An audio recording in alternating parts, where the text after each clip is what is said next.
Check this out. Yeah. Go to Which one? So go to capital. it should be in the Jabber walkie.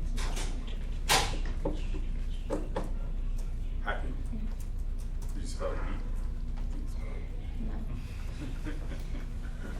Hacksaw. Okay, and yeah, if you have, I'll go over these with you guys if you have specific questions or if I see something off on here with each person, but otherwise we don't need to do a little tutorial right now.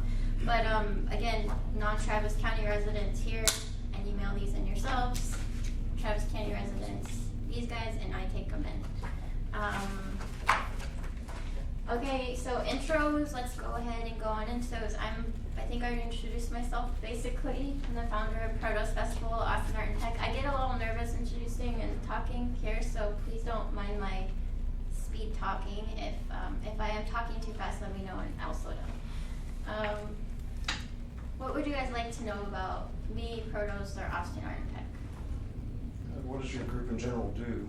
And maybe there are events or something that I'm unaware of it. So. Okay, so you can tell us how you found out about us. I found it through Facebook.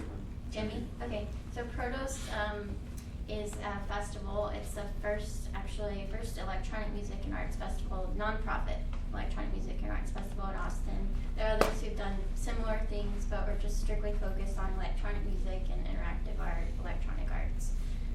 Been doing that for about 4 years, do performances, demos, workshops like we're doing now, meetups. We also have a web series that's kind of in hiatus, but will be back up later this year. Interviewing electronic musicians and innovators in the electronic arts.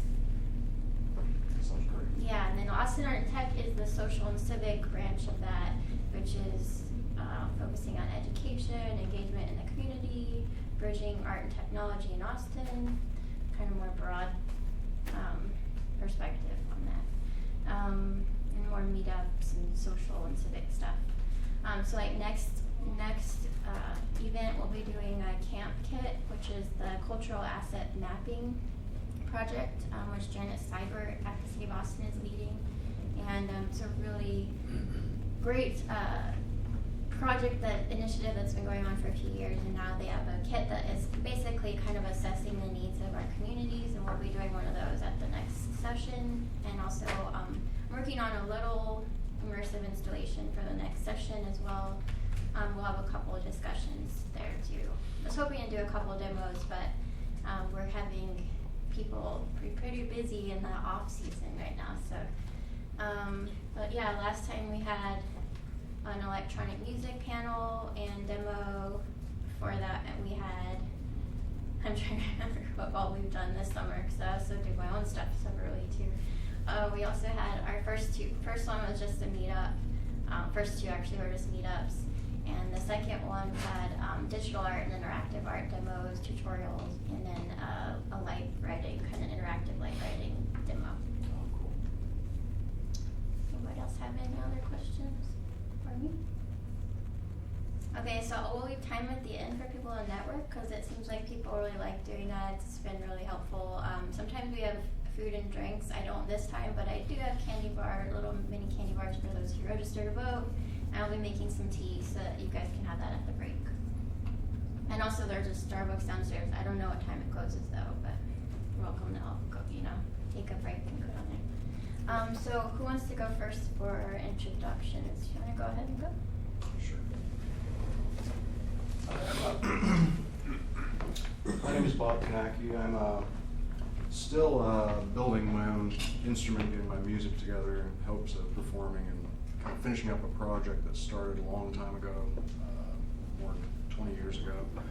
I never really gave it enough attention. It's a bowed string instrument. My interest is to put together electronic music and a performance, highlight this thing and get it moving, and eventually start training other people to play this thing.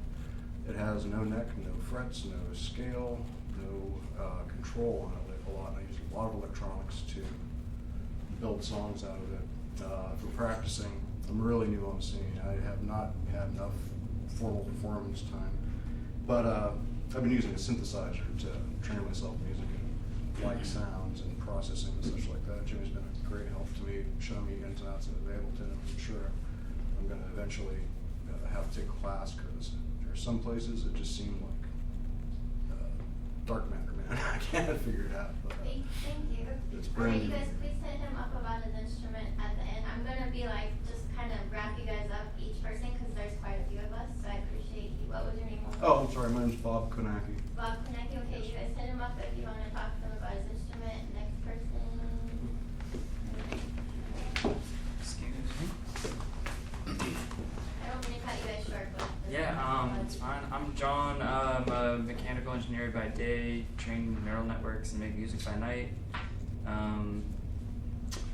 Current projects all on neural networks, and hopefully get music back into music one of these days. But that's it for now. Thank you.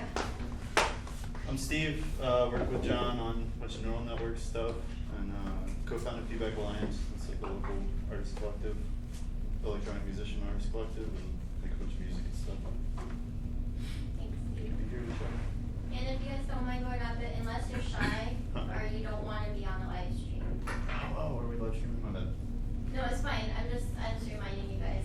But yeah, just because we forgot the first time and nobody was on there. Hear all the audio. So unless you're shy or you don't want to be on it, or you have a specific request about not wanting us, to share your face or something, that's totally understandable. Like if you're in the witness protection program. Great thought. Okay, who's next? Sure, I'll go. Cool. My name's Rich Booth. I am a full stack developer.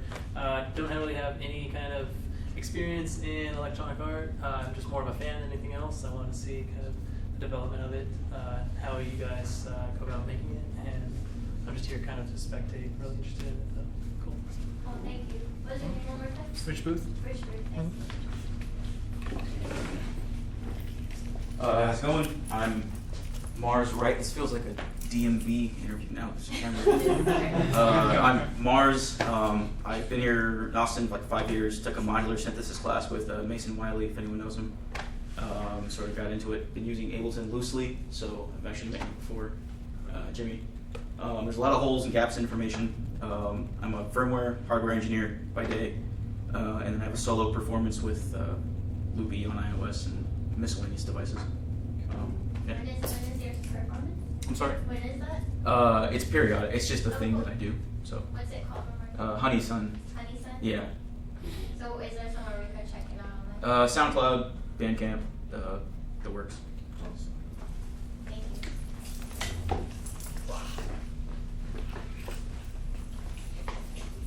Hey guys, hey Internet, my name is Patrick Lynch. I'm a front-end JavaScript developer, Patrick Lynch on Twitter. I don't really tweet, so follow me. Let's see, I play a mean Irish tin whistle and euphonium, like the instrument's least likely to be appealing to anyone. And yeah, it just seemed like a cool meetup. I don't know, I kind of like Kruder and Dorfmeister, some of their stuff, so seems like it might be a cool meetup to go to. I don't know. All right, thanks guys. Thank you. I like Kruger and Dorfmeister. What's up, everybody? I'm Tyler McCarthy. I'm a software engineer. Been using Ableton Live to make music for a little while now, just stuff for fun. Haven't really met anybody that makes electronic music, so that's one of the things that got me interested about this meetup. So, yeah. Thank you. What was your name? Tyler McCarthy. Thank you for coming.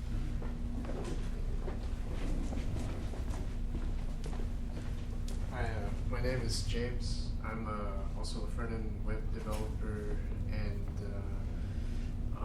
I used to do a lot of photoshopping and art and stuff, so that's kind of why I was drawn to this meetup. Yeah, hopefully I'll try and get back in if I ever have time, but I'm mostly interested in seeing what other people are doing in the community. So. You're a veteran now, so. You're You're a veteran. Yeah, I was here one meetup last time. Understood. Thanks for coming. Yeah, thanks. Do you want to go? You don't have to. Okay.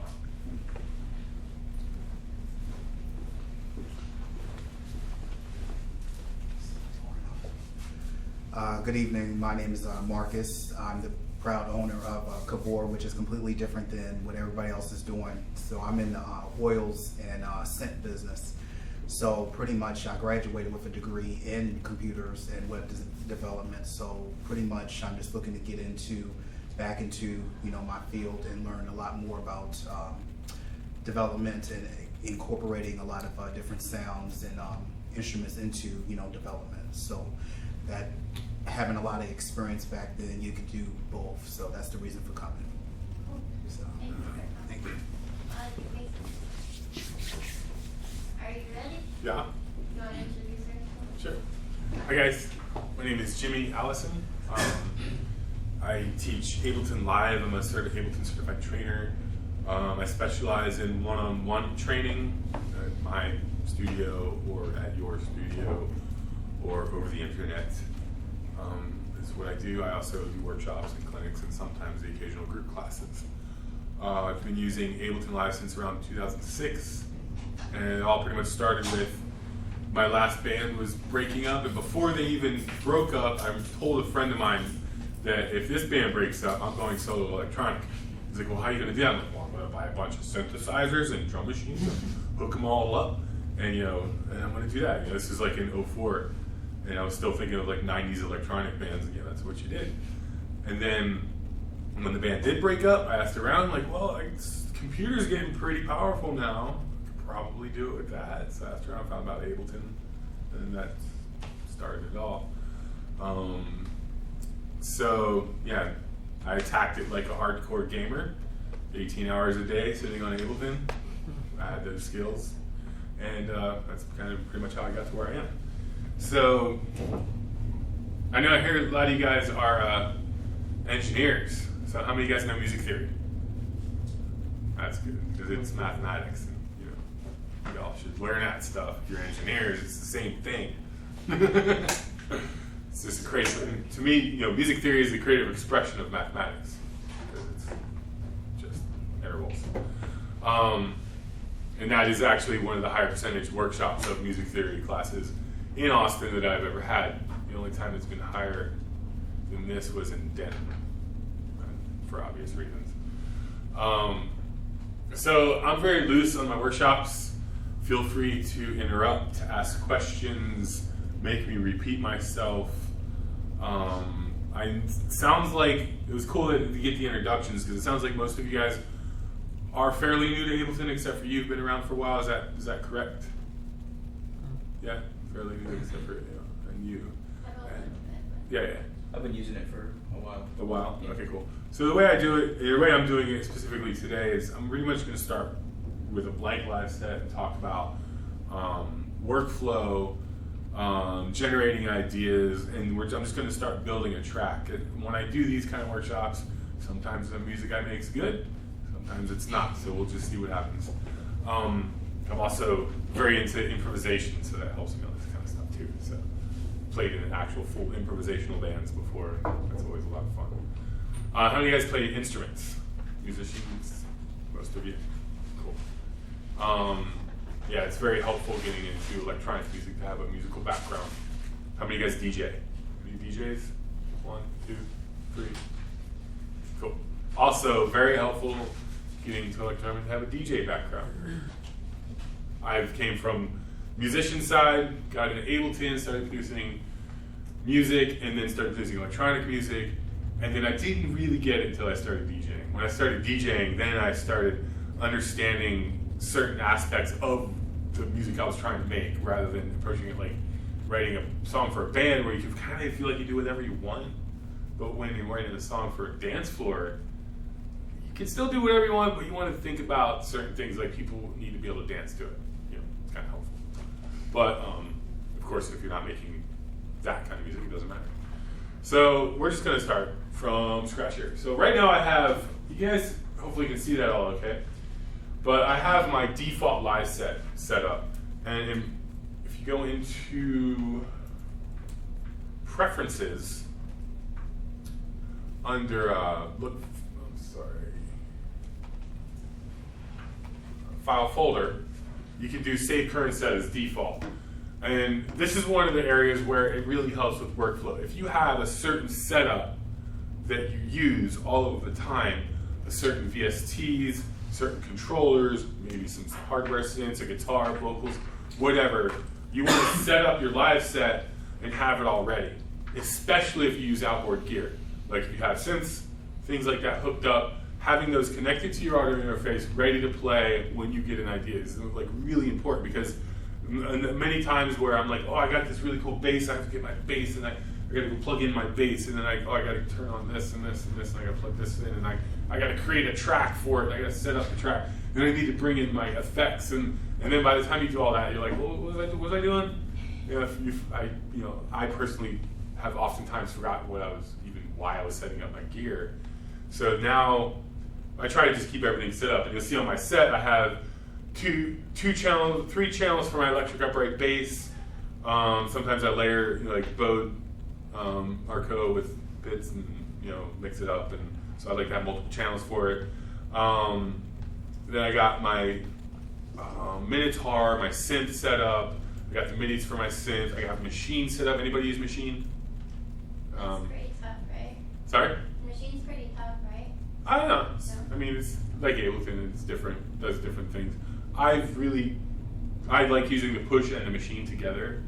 I really like doing beats on the Maschine, especially with the sequences, and I don't know, I like the flow. And plus, for performing, play beats on Maschine and play synths on push is a nice combo.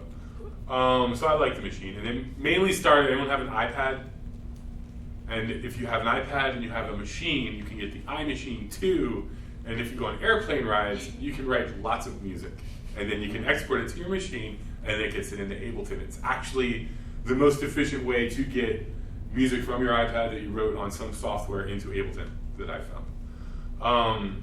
That's what got me learning Maschine. So yeah, that's pretty much that setup. So like right now, I'm not using any of this. So like I have all this stuff here, so it's really easy. I just create a MIDI track, and it's easier to delete when I don't need it than it is to set it up. So it was really quick to just delete it. So that's the first thing. Set up a good default live set. Look at your gear. Think about what you do. Don't make it too customized either. That's another thing. Like if you do too much where it's just set up a certain way, you were kind of trapped, and you feel like you're always switching things out, strip it back. Maybe 2 MIDI tracks is all you need. Maybe that's it. That's a good start. And sometimes that is. 1 MIDI track is what we're going to start with. So the first thing I want to do is I'm just going to load some drums. I'm going to do a add device on the push. Go right to my drum rack, and then I didn't actually set the audio, I don't think.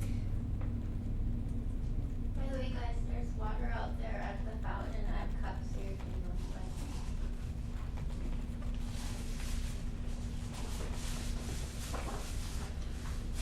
That should.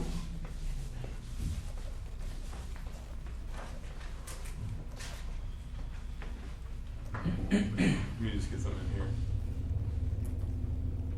Is it too early to ask a question? No, ask a question whenever. Especially when loading this. Really The numbers on the side, are those collapsed, or did you just rename them numbers? Sorry? Oh, those? Naming the master tracks? Yeah, that's just from.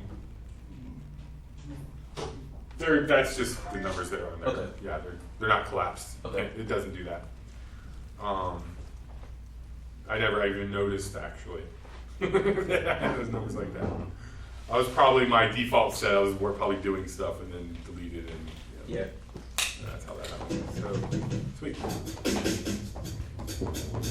Yeah, that's gonna not gonna play things. That's for sure. Let's see if I can get this down even better. Nope. That latency's real bad with this HDMI for some reason. So we'll just use this step sequencer. So right now, have you guys got the push? All right, so the push is the Ableton Live controller. It works really good with Ableton Live. It's like taking Ableton and sticking it on your desk. I can literally not touch the computer for like 95% of what I need to do, if not all of it. Probably, I'll go with 90, 95. It really shines for production and it really shines as an instrument. That's what I really like it for. Which part is that? The push. The push. So right now I loaded the drum rack. It's just a basic kit, kicks, snares, some toms, different cymbals. So what I'm going to start off with is just, I'm going to press right here is where I can load a clip. I'm going to start a clip. It creates, a clip is what you keep your MIDI in and basically generate your patterns. And then up here, there's my step sequencer.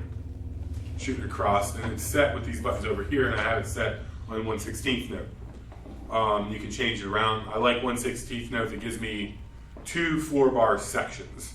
So that way I can quickly do things like, just drop in a quick beat, and then I can go modify the beat a little bit. And one of the tricks too on this is creating a beat. You don't want to actually spend too much time with it. So you just need it to it's about keeping moving. So I'm just going to create a quick beat, tweak it a little bit, and basically take 1 bar. Make 1 bar sound as best you can in about a minute or 2. So I'm just going to kind of mess with the beat a little bit.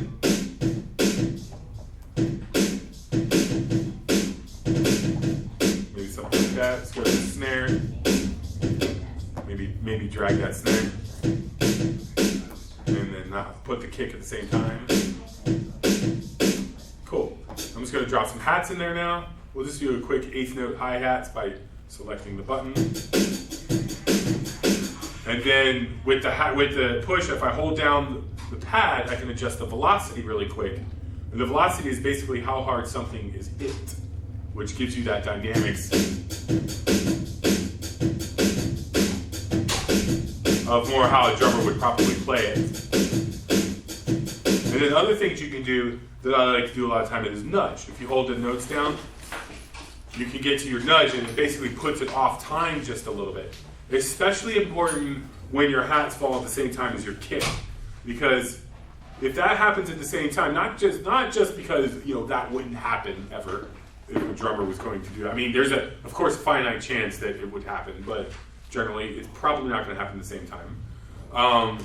But the kick is going to sound better because that transient, that initial hit, you're going to hear it a few milliseconds before the hat, which gives you that kick punch.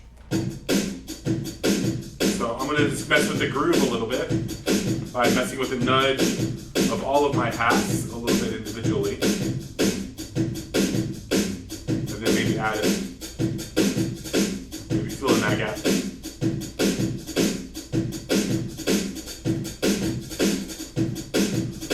And you can do a lot sitting here playing with your velocity. As an example, anybody play percussion, hand drums, anything like that? Or even drums. If you take a beat, and I learned this from someone when I was learning some hand drum stuff on Doombeck.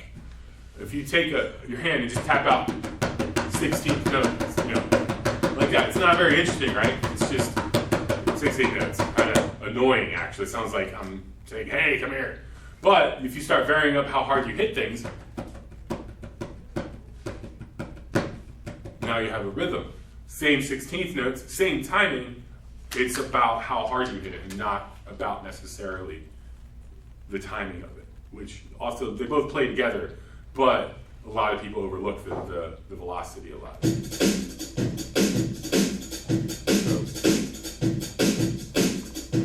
there we go. That's just a quick little beat. Sometimes you can make a couple of them. For now, I'll just go ahead and start loading another track and get some bass in there. So I'm going to do an add track, and we're going to go to MIDI track, instruments, and I'm going to go to my instrument rack. And this is another thing. Sound designers, people like to make sounds, play with synths, tweak them, save them, make little racks, and you guys do that? Okay, how do you, anybody that answers this first gets it to answer it, I guess. So how do you organize your presets? Okay, I'll just point. Timbre. Yeah? Timbre. Okay, you? I don't have an answer. You don't Mine are all with organize your pedals, so- presets? Yeah, they're not really that well. So you kind of, that's one of the other workflow areas that can help you increase your productivity and your creativity. is being able to find things quickly. So, and a lot of times, you know, I do it, I know a lot of people do it, they do their sound design during the track while they're writing. I don't think that's necessarily the best time to do it, at the writing time. Later, when the track has been further realized and it has a life to it, then going in and doing the sound design is more prevalent. But when you don't even know what you're doing, you don't know what's going on, so you're doing sound design, you're actually just doing a sound design session and not necessarily writing music. So a sound design session I like to do when I just like, oh man, I want to work on music right now, but I hate everything. All my music sucks. I don't want to do anything. I want to burn all my stuff to the ground. That's the best time to do sound design. And that's also the best time to organize. So like, organize your presets into some kind of fashion for later, or throw in a synth and just start tweaking it, or watch a video, or learn, or do something. You know, organizing that unproductive time and turning it into something productive, and then you get inspired and write tune. So Ableton has a really neat thing that you're not going to see very well in the push. I'll show you up on the screen. And it has everything kind of organized for you. If you go up in the categories folder, if you click instruments, it'll show you your instruments. If you click instrument racks, it'll show your instrument racks. And it has all these little folders in here that you can use to help you find your stuff. Now, if you don't have it categorized, it'll just be kind of chilling outside the folder. But what I like to do is whenever I do my sound design, third-party synths can do this too. You just put it into an instrument rack. And all you really got to do is, I'm just going to bring a MIDI track, we'll just bring in an operator, and you just open the context menu by like right-clicking on the title of the instrument and click group. And then now it'll encapsulate it into this instrument rack. You'll have macros that you can macro map, which would be like your top 8 effects that you want to use. And usually you don't need to be tweaking more than 8 effects, you know, at least on stage anyway. When you're doing more in-depth sound design, yes, but when you take it on stage, filter sweeps, maybe some delays, some gates, you know, whatever. You don't need a lot of stuff to mess with. And then that's it. It's in an instrument rack, you save it, it'll save it into the instruments racks folder. Now where it'll save it is in your user library under instruments or presets. Here, I don't go in here that much actually, and I'll show you why. Instruments, and it'll save it into your instrument rack folder, which is, I'm in the right place. Here, let's, right there. There it is. And the only time I've really been in here, if you go into your instrument rack folder, you probably won't have all these folders. Like, these folders I had to create. If you go in there and you create the folders, and all you do is you just create folders with the exact same names as the folders that are in the default instrument rack. Caps and every, case sensitive. So wins, voices. I mean, if you don't use any wins, then I wouldn't worry about it. I just kind of make them as I need them. Then whenever you save your preset, you stick it in that folder in your user library, and it will populate the library up here. So then I can go in and say, oh, I want a bass, and it's organized by alphabetical, and you'll see all of my basses right here. So these are all the ones on top. I put a 0 in front of my sound design presets, the ones that I've done, so they snap to the top. Other people use an underscore or a dash, anything that makes it alphabetically, you know, on the top is what's going to help you on that. So I just do 0s, and then after that is scripter. And then this is really cool for 2 reasons. One, I only have to go to one place, and well, a number of reasons, actually more than 2. And then all of my sounds are on top, and if I don't like any of my sounds, I can dive into the factory presets. And then the reason I had to start doing it this way was because of the push. Because the push is hard to get into your user library, it's easy to get into the factory default library. So when you hit browse, you can just go straight to, I'm going to do add device, and I can go straight to instruments, and I can go to instrument racks. And I don't care when I'm looking for bass, I don't care if it's operator, massive, silent, I just want something that's bassy. So we go into my bass section, and I'll just look for something and load it in. I'm going to go with, let's go with Garage Banger, see what that sounds like. Do we have any bass?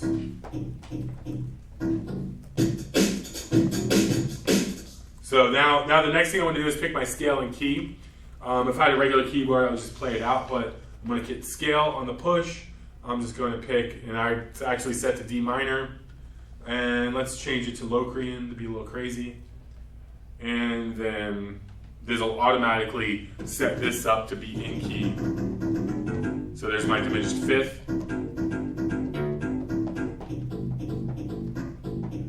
And then I get out of scale mode and I can play. So let me actually get a different sound. I'm not liking this too much. I'm gonna hit browse, and it just snaps you right back to where I was. Let's just try Garage Bassline. And we crashed. Reopen, please. Cool thing about Ableton is you don't have to worry about anything. Recovery work, yes. You don't have to keep saving. Yeah, those days are over. Save, save, save. I did something, save. I moved something, save. Unless, of course, you're working in a third party, VST or anything that's not in Ableton's undo history, because it recovers from undo history. So if you're designing like a battery preset, save, change something, save. And I've learned the hard way. Spending like hours working on my performance set. But Machine's better with that. yeah, Maschine too. Save. And we'll probably have to reboot you. Anybody got any questions? It's just that finger movement. That's like the number one finger movement right there. Just save. Yeah, save. It's like, welcome to the 1990s. Save. While Jay's pulling that up, just a reminder for those who came in a little later, I'm registering motors over here, so feel free to come up and ping your address to register. And get a piece of candy if you want.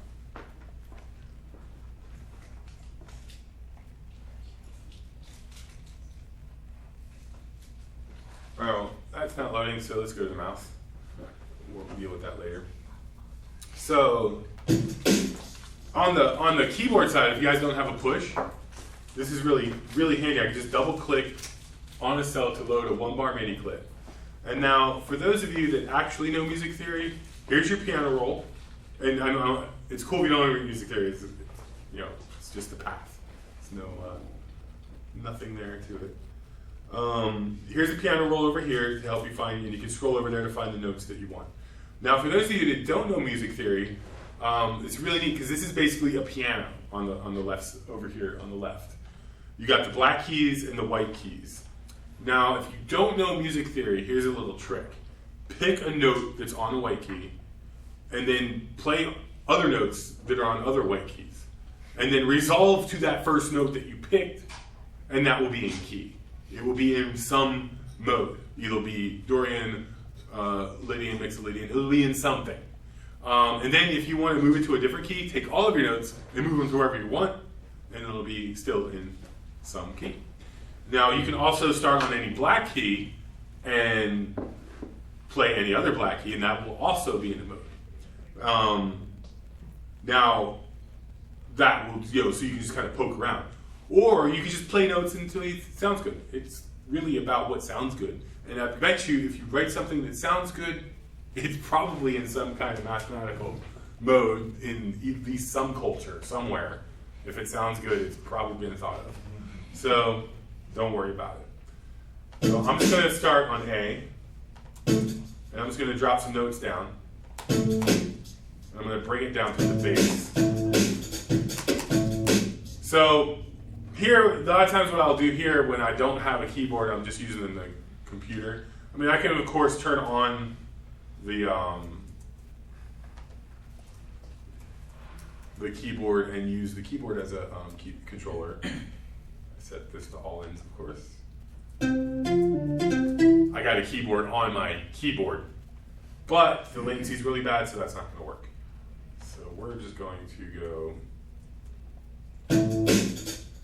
back here and just start making notes. So sometimes what I'll do is I'll just take a quarter note, duplicate it 4 times, and and then start shaping my melodic structure. So I'm starting on A, and I'll use that same theory. So if I play on any white key, I'm actually going to be playing A minor.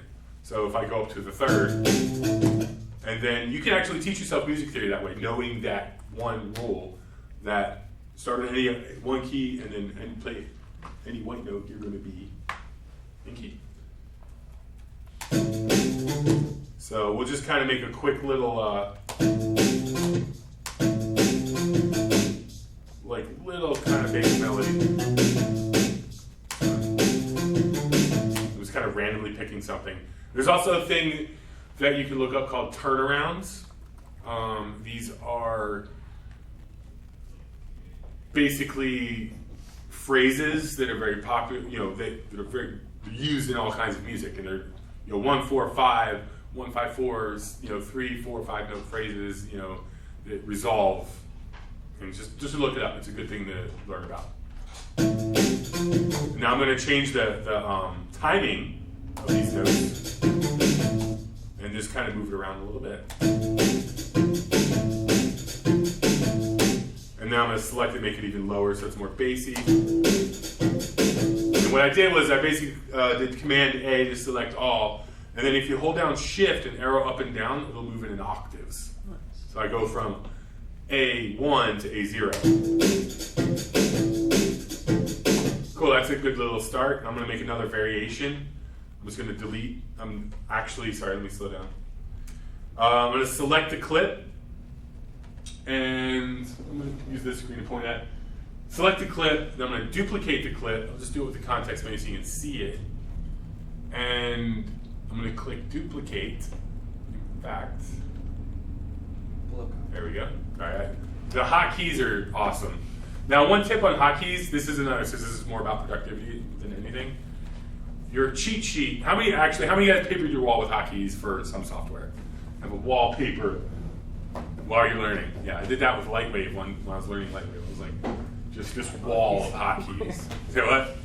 Oh, I have hotkeys, like sheets of hotkeys. Yeah, sheets of hotkeys, pages of hotkeys. You get those keyboards with the hotkeys on. I hate those because then I can't find my letters. I'm like, I don't know where it's at. But when I started using Ableton, I was getting ready to actually do that, and then I noticed something really cool. All the hotkeys are written on it.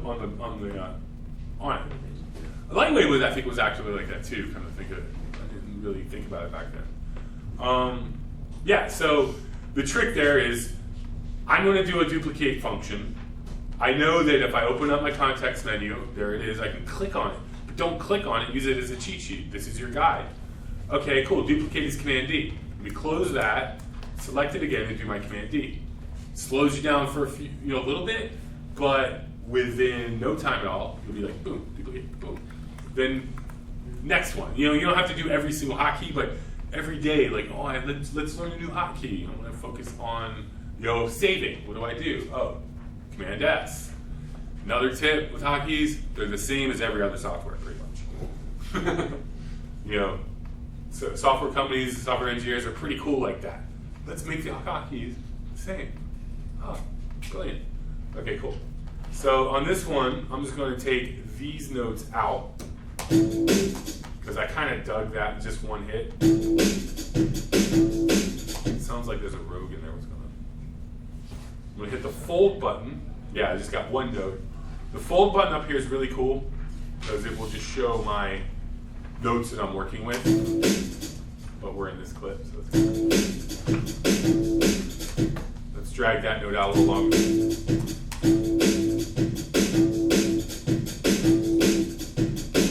Maybe even put a note there.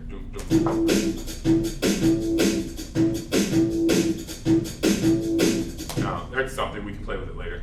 So now I got two little bass lines that I can play with.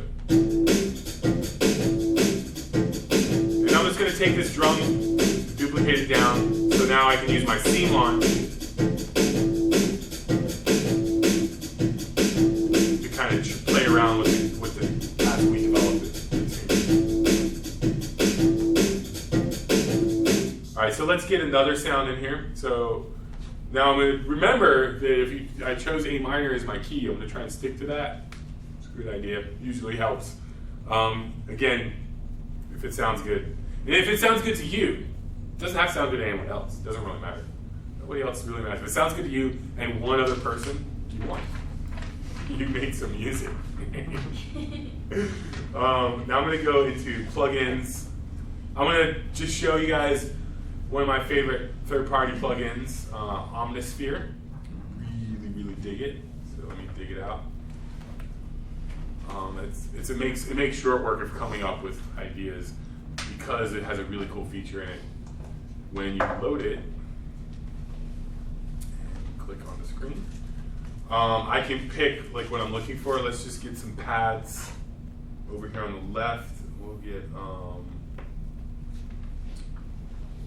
pads and strings. And then instead of going alphabetically, where you might end up picking the same things, there's a shuffle button in Omnisphere, which is really cool. Look for that. A lot of other people do that too. So I'll hit that shuffle a bunch of times. And then it'll give me something that I might not have tried before, because there's a ton of presets in here. So then I'll just load a preset, and let's check it out. Of course, love for this thing to be working now. But I don't think it's going to happen without a reboot. So we can go in and use the keyboard.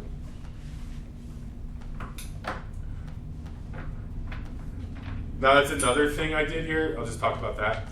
The MIDI from on my MIDI tracks, by default, the way I set it up is to push only. And that's because I do live looping.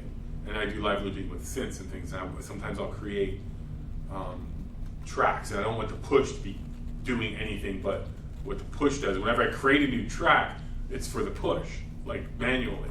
All my other stuff isn't necessarily for the push. And that was also the best way to keep everything sorted, because if I have a MIDI keyboard hooked up, I create a new track and it's all ins, my MIDI keyboard will play it, and I don't want that to happen. And to do that, you basically just set up the MIDI track how you want it, including volume. Like I set the volume to -10 so it doesn't come in too loud. Delete whatever's on the track because if you make a new MIDI track, there's no way you can set the volume. Throw anything on there, then you can set the volume, then you delete it. It will be still that volume. And then you save as default right down here in the bottom of the context menu. So that way, anytime you create a new MIDI track, it'll be created with those parameters the way you can set them, which is really handy if you're live looping, improvising on stage, creating tracks and throwing in things, doing crazy things like that. So let's get this set to all in so I can use keyboard. And when's my time cut off? Oh, we're good for another 15 minutes or so, unless you want to take a break now. No, I'm good. Anyone else need internet right now? You don't need it. Internet? Okay. You got it. All right, so let's just see. Oh, that's such a horrible bass line. Let's go with this one. Let's just try a different sound. Now that we have.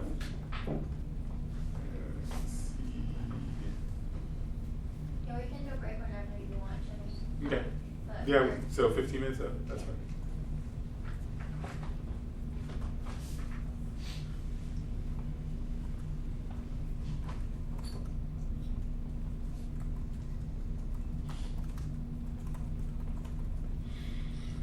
Let's try this guy.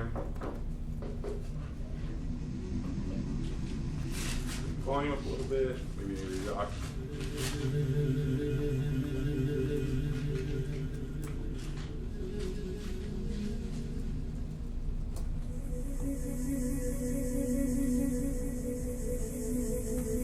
Let's just see if we can do something with that.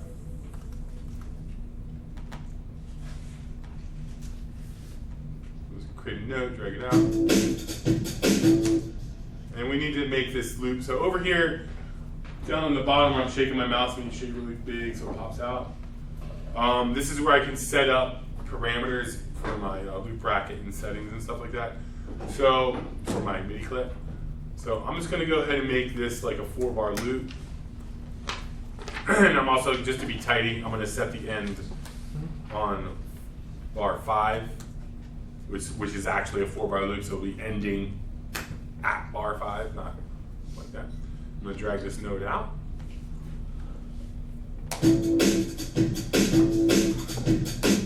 make this a little bit higher in octave.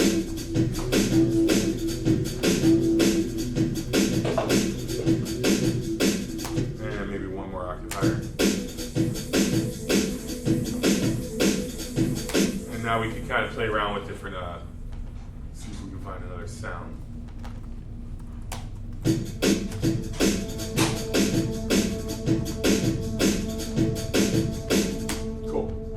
So now I'm going to start kind of building an idea of a track. So I'm going to use Ableton scene. So I'm just going to duplicate this scene down one so it makes the same scene. I'm just going to pull the bass out, and then this will be like an intro. Nice little ambient intro. And then we can go over to the clip, hit double loop on the clip itself. That's what it stands for. It says duplicate loop. But I like to call it personally double loop, just keeps the mind working the same way as the push. Because on the push, there's a double loop button and a duplicate button, and they don't quite do the same thing. So double loop is what coincides better. So I'm going to hit double loop to make this a 8-bar loop, and I'm going to raise the pitch of this note. Let's take it to a 5th. So I'm just going to count up to a 2nd. There's my 3rd, 4th, 5th.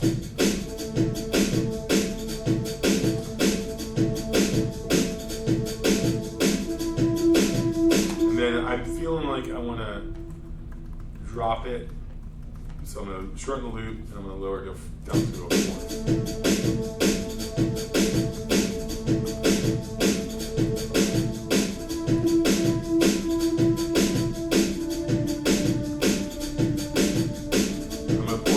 Just a little bit,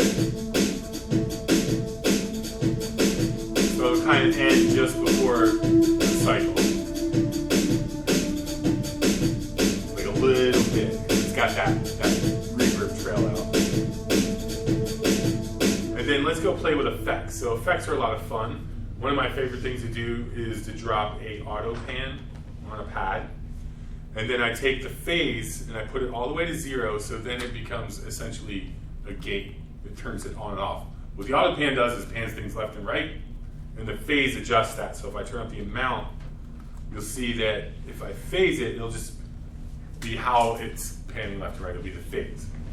Now if I put it in phase, it means they're the exact same, and then that becomes your auto gate. So it's like this.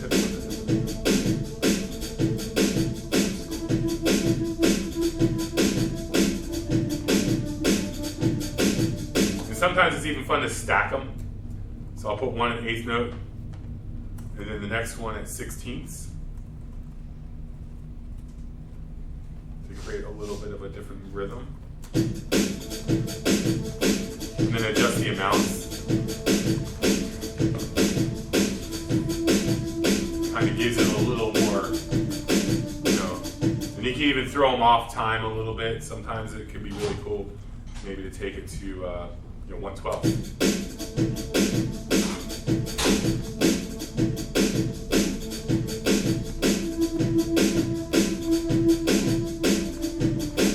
And then by default in the Live 9, you're loaded with a delay and a reverb. A reverb and a delay. On A is your reverb and on B is your delay.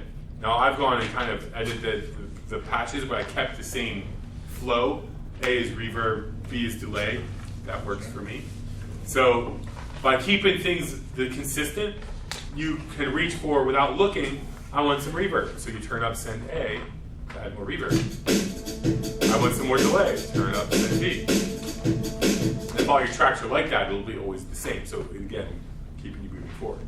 And then I have a kind of a tape delay on C. So I'm going to crank that up. So here's my trail. I'm going to go mess with the tape delay a little bit.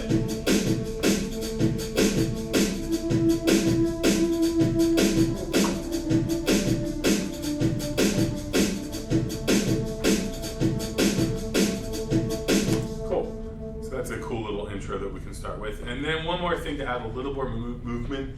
Let's go ahead and drop an auto filter on there. And what the auto filter is, it's basically, anyone use a guitar, play guitar? You guys know what a wah-wah pedal is? There's a thing called an auto wah-wah. It's kind of a similar concept. It just sets a time value based on either beats and bars or time. And by default, it's usually milliseconds, but you can also change the default settings of your presets, which is really, really helpful.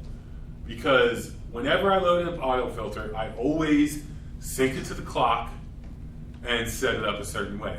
Now, having it on time is cool, but we're working, keeping things synced to the clock is nice. I don't have to calculate it anymore. I don't have to I want it to be, we're at 120 BPM. How many milliseconds do I need to set this to be in time? You don't have to do that arithmetic anymore. It's all done for you. Performing too, right? Sorry? It's helpful when you're performing. Oh, definitely.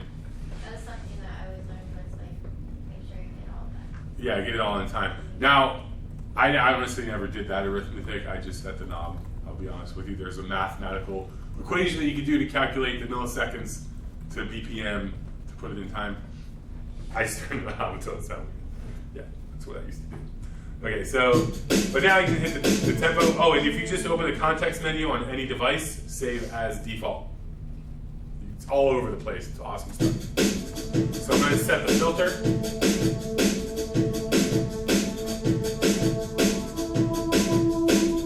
And now that's just the filter.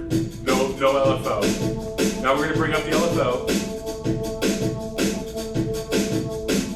So I can give it kind of a back noise going. And again, these are fun to stack as well. I'm going to stack it. I'm going to make this one a cycle longer. I'm going to make it an odd number, so I'm going to put in 3 bars.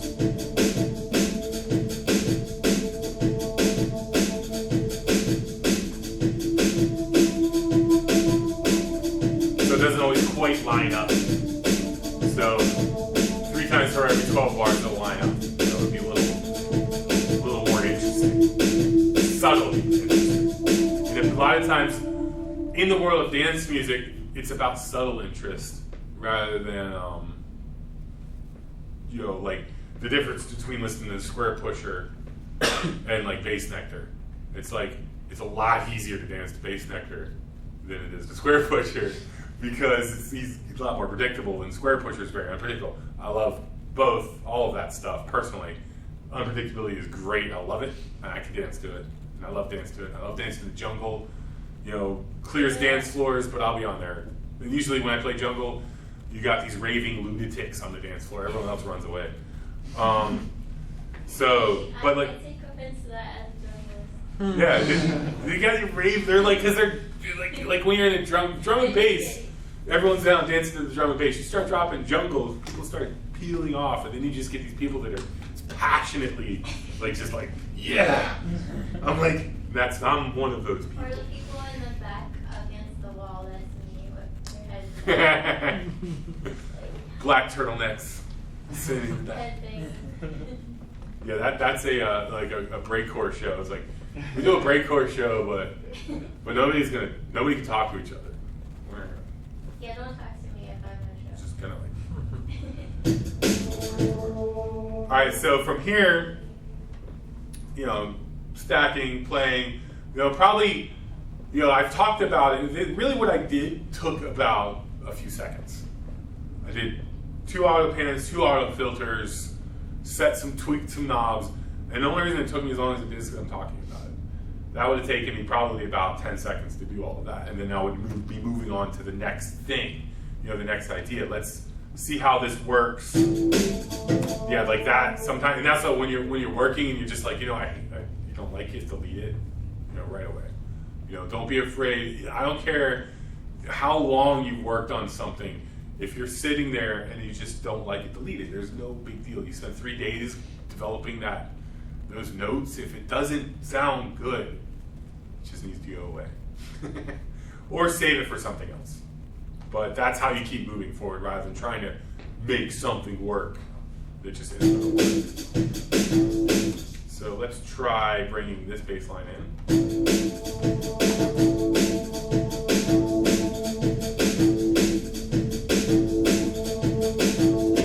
And now, any of you guys do sample-based music? I love doing sample-based music, and I love digging for samples. I love finding samples and chopping them up, doing a lot of fun stuff.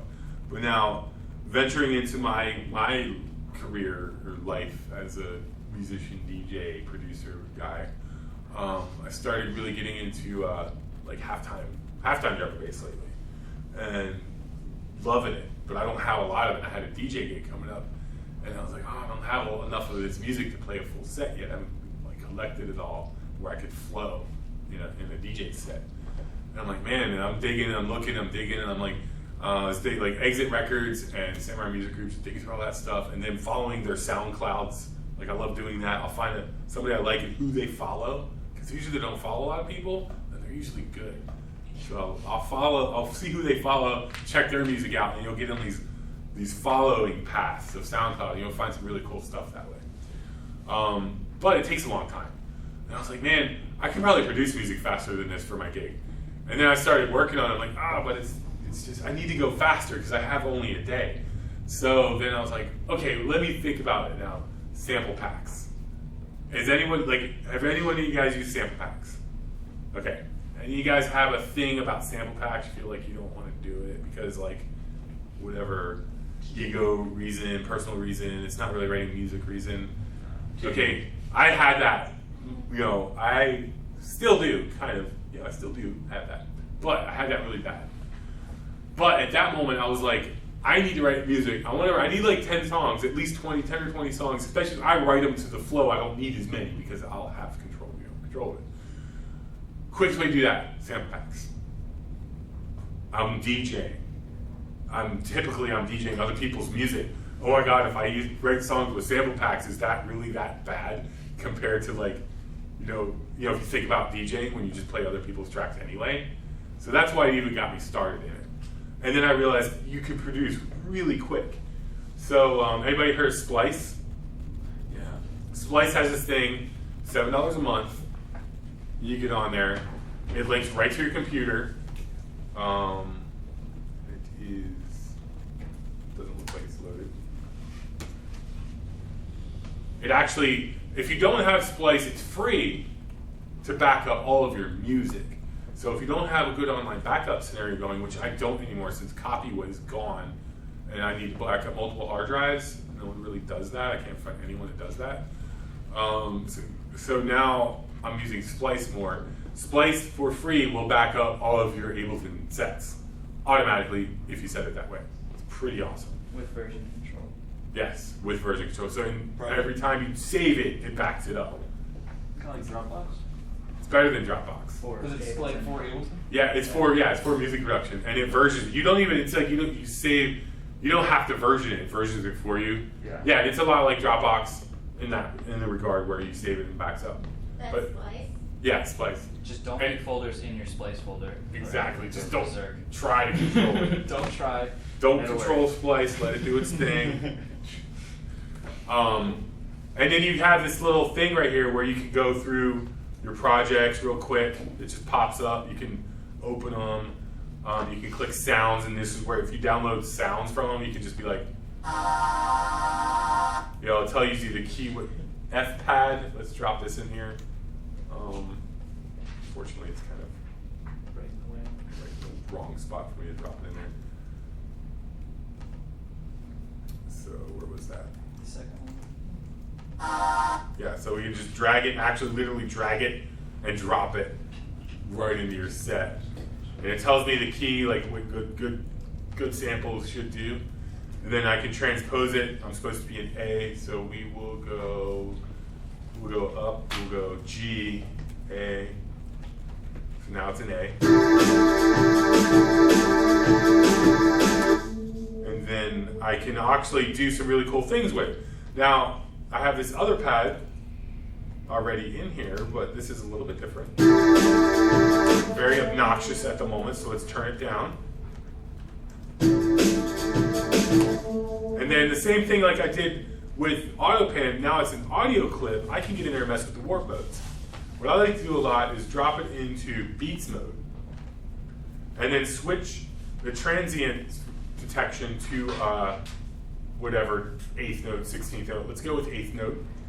and then adjust the transient loop mode. So right now it's looping forward and backward. If it's going slower than the tempo that it's supposed to be, it'll like kind of loop in a cycle. But instead, I'm just going to play it forward and stop.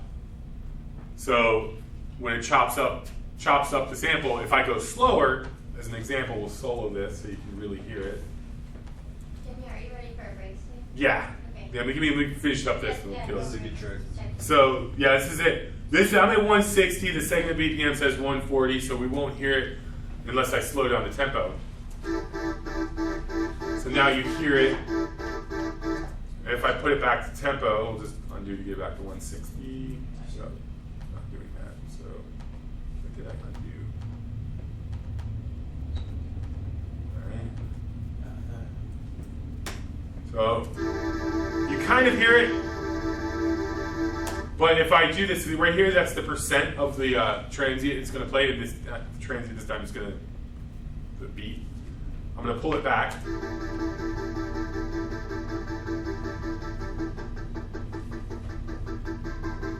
So now I can put that in my mix. And I have a rhythmic element. Quickly, I use the loop. Sue me. You can't. Oh, it's royalty free. And it sounds like something I did. For one, I changed the key, and then I just tweaked it a little bit. Now, I would probably even tweak it more. But it's a cool, like, if you like to shape and tone and do things, sometimes you just take something and just start tweaking it. Let me get another one. And let's get a drum loop. So the cool thing about Splice is, like, I don't go and download the internet with Splice. I just browse, and whenever, like, in the moment, I'm like, I need something. I go to the internet, go to sounds. Let's do genre. Let's do jungle. I don't know why I always kind of, there we go. Liquid B&B, cool. I'm gonna do a loop. I'm gonna do a drum loop. That's pretty dope. Let's check that. Let's download that. Now we go back to Ableton. And it's right up top. I believe. Should be. No, that's not it. Where is it? It's not downloaded yet.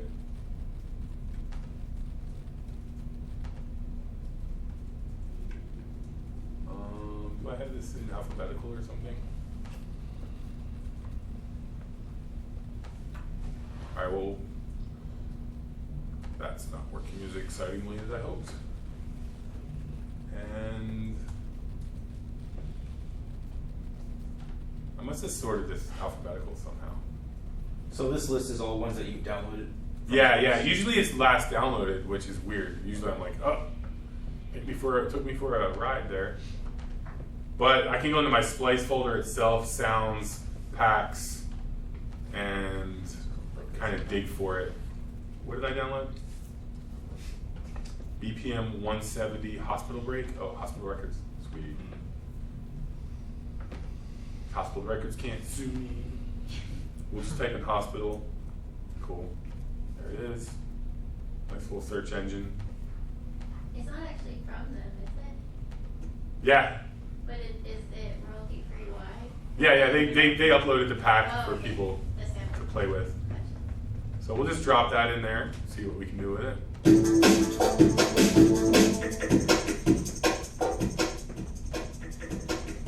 I'm going to slide this over by my drum section. So now from here, oh yeah, we need to take a break though. So we'll hit this. This is a good time for you. We'll hit some drum editing when we come back. Okay, go ahead.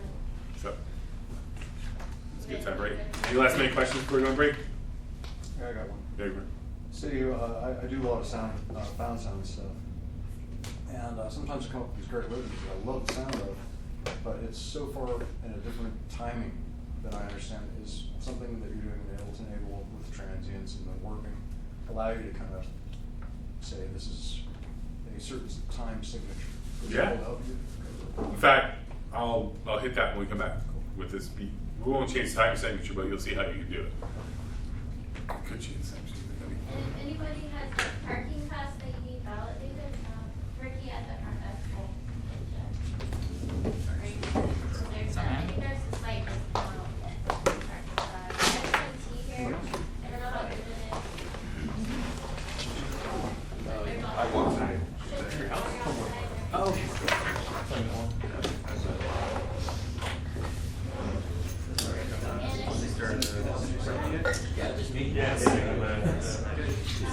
Wow.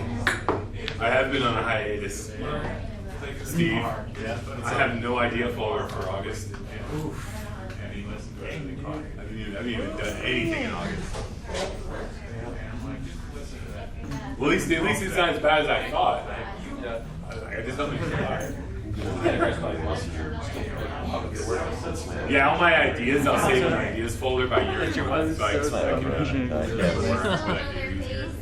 then I can use those silly names. How you guys doing? How's everything rolling? Good, man. Like, you know, D&D thing, project, whatever. Name. Oh, no. Sorting them out. It makes it really easy to find things for me. And also to keep track of when I'm not being productive. Yeah, I'm being productive with Eve online.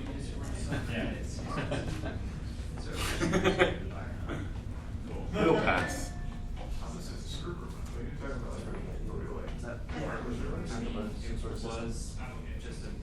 Oh, like the slices? Yeah, we just sort of have some folder system, so our folder something like that. Oh, yeah. Slice the keyboard. Yeah. It's not a lot of people need to register, right? It's not scale on Or there. change their address or anything? I might need to. Okay. I'm just gonna do it right now. I was gonna just save this for whoever is registering, but someone wants one, we have enough. You can have an extra one if you register. Okay, perfect. You doing demos. I don't want an extra one.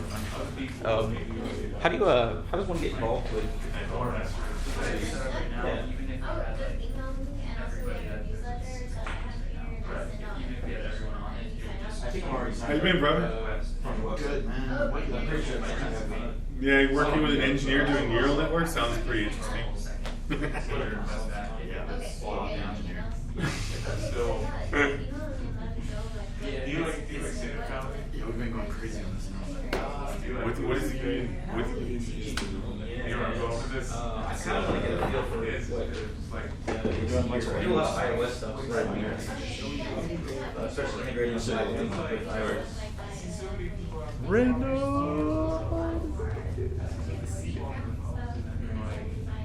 you sit there like that, and they go, Yeah. give it a second. It's going to space. It's going back. Can you give it a second? It's not going zero. No, that's Who's out for it? Jason. Wow, it's 35. Oh, it must. Well, it's like you get a credit card or something? Yeah. Yeah. That's your minimum payment on the credit card. For Man, I'm glad I can't get a Guitar Center credit card. I also wish I could. That is a good line. I'll just freaking max it here.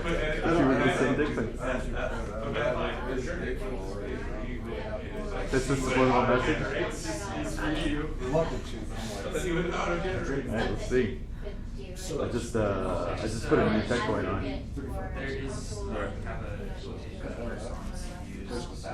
Yeah, we can always scale. We can always sample the CPUs. Yeah, I really am getting a lot more. Yeah, sampling on CPU is not that. It's not ideal, but that's what we got to do.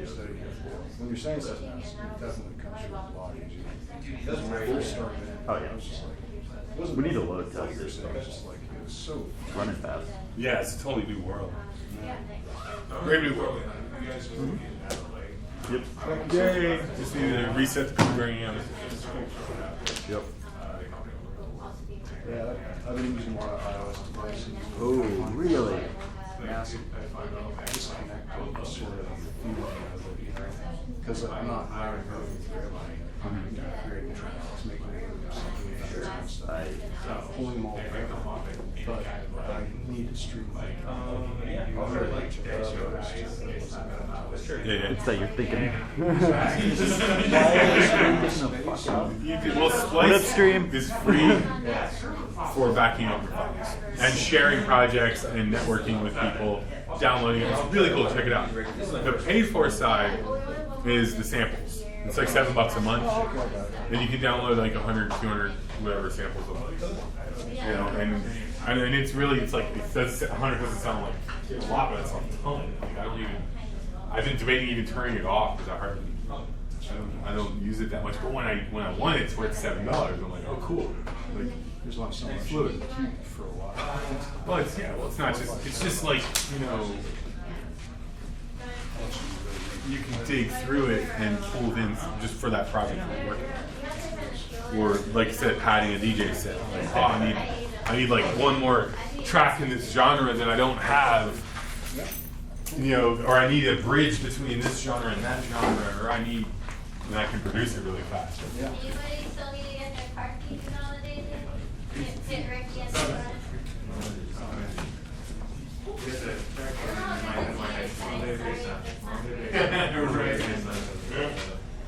I need like a little, like, some of these have been like a little tiny, like, 5-inch sub that you can keep in your pocket. There's gotta be some kind of like formula that can make a sub small or something. I don't think that's gonna matter. Get the whole thing set up with like out of nowhere, like Just, this. when in doubt, fill it out. So, and then. I'm coming.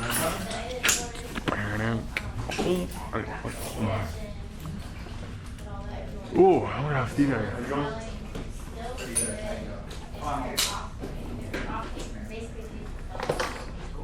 Yeah, fill out anything that pertains to hosting or a couple things. And then bring back and I'll sign it. Dude, I just figured out the coolest thing. What's up? So you know how you record your clips and all that? So yeah, so you'll put this one out and You you'll click upload on it it and it has the. Just now or at home? I just realized this right now. So if you're playing a song, I don't or think you're we're recording good it, at it always has like Emily that type these stupid names like 4, 3, blah, blah, blah. Yeah. Check this out. Here you take all of them, or whatever ones you're gonna do, and then you select it, crop clips. Yeah, for sure, yeah, it's a nonprofit and then try to make them free, you know, in the past that we charged for. You go ahead then and rename then bring an international headliner or something for a party, but for the workshops and those and things like that, I try to keep that free. So this whole system. And they will be renamed that in your so far and. samples folder. Yeah. You have to crop them first? Oh, yeah. Yeah. But all cropping does is, yeah. I guess so you would want to make sure that you don't have any of that kind of going on. Otherwise you're going to lose whatever it is. Sure. Okay. If we didn't crop though, would it still save it with a name? No, because when you change names of them otherwise, Yeah. like, Sure.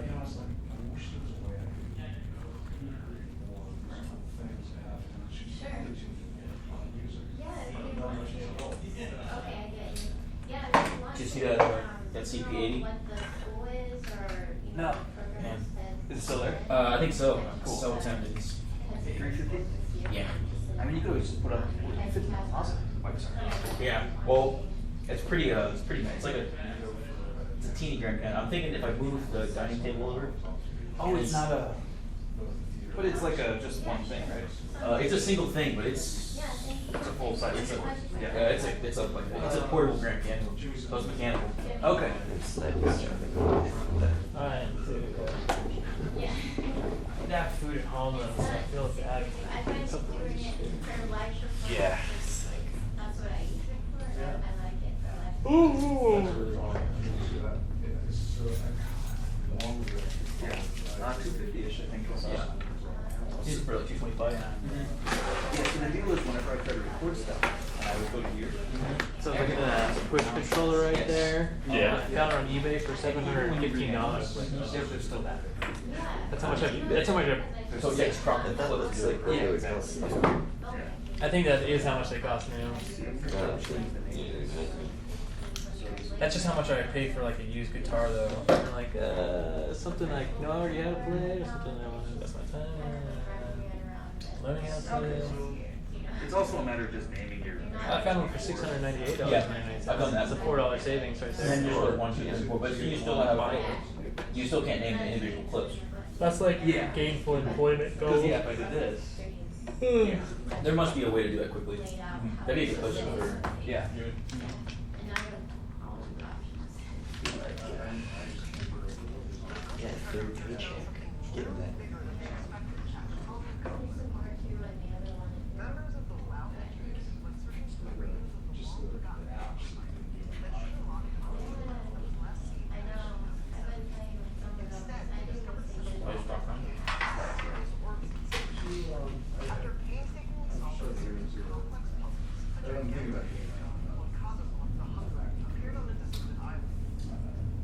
Just arrived from Chicago. Oh, to Chicago. Now the weather's Now it is super. Yeah. Cold, yeah. Can't do it now. How's the thing going? It's alright. Yesterday this morning was kind of Yeah, she just freaked out about going out by herself. no, she just. I bounce a lot of times and I make most of Ian was supposed to show that is stuff I have music. So this- A lot of times I've been using. Ian? Oh, Ian, yeah. Feel like we do like. A lot of times, I was thinking maybe trying to do it on the computer. That would be sweet. Yeah. And I could back up for you or something. Yeah, cool. I mean, losing like figure out the life. Yeah. Because then it would be like 2-person game and we're both doing the thing. Or live link there's Oh yeah, interface. Yeah, maybe just start with get Link framework and automate. Let's see React. Got it. Yeah. I think I don't feel overly comfortable with Angular, really.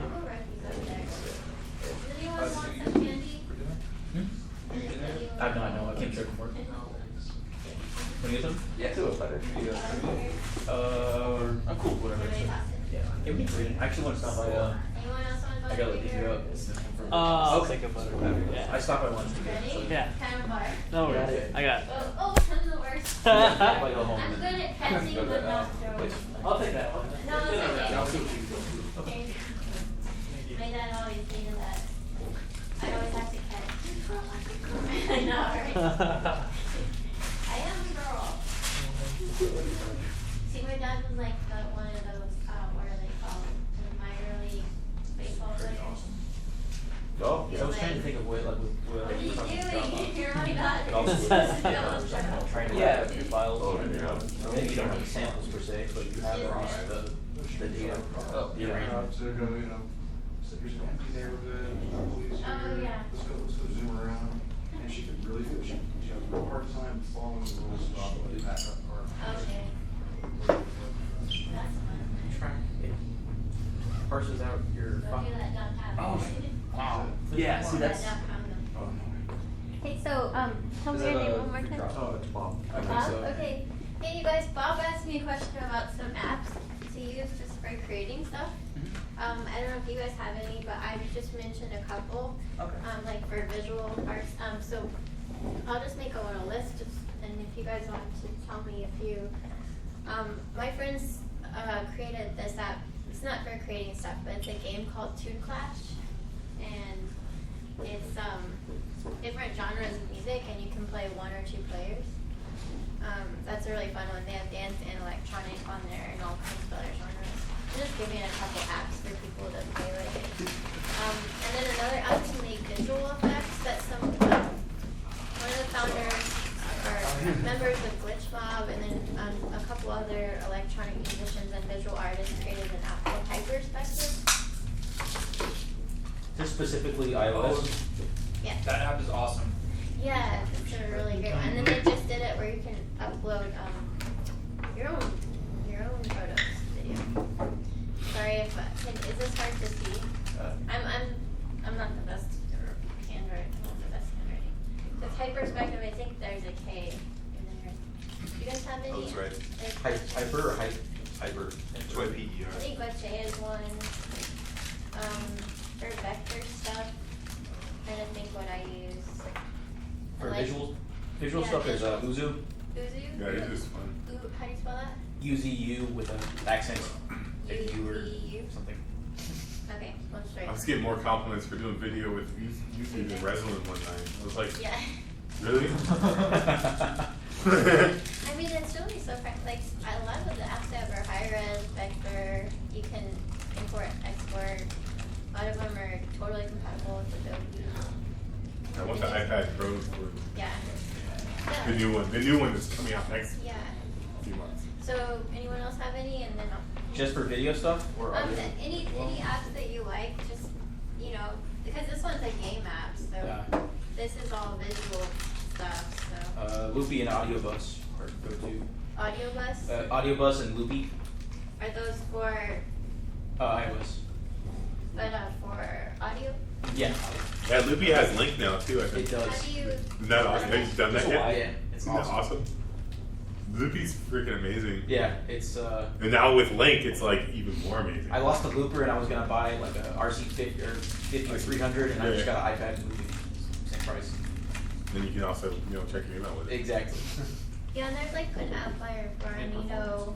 There's that one where it creates floating. You know about the brand, yeah. what is it called? The triple tap, the that mode on the iPad. It's a really good thing to know about if you're doing anything with it. It's called. Let me see.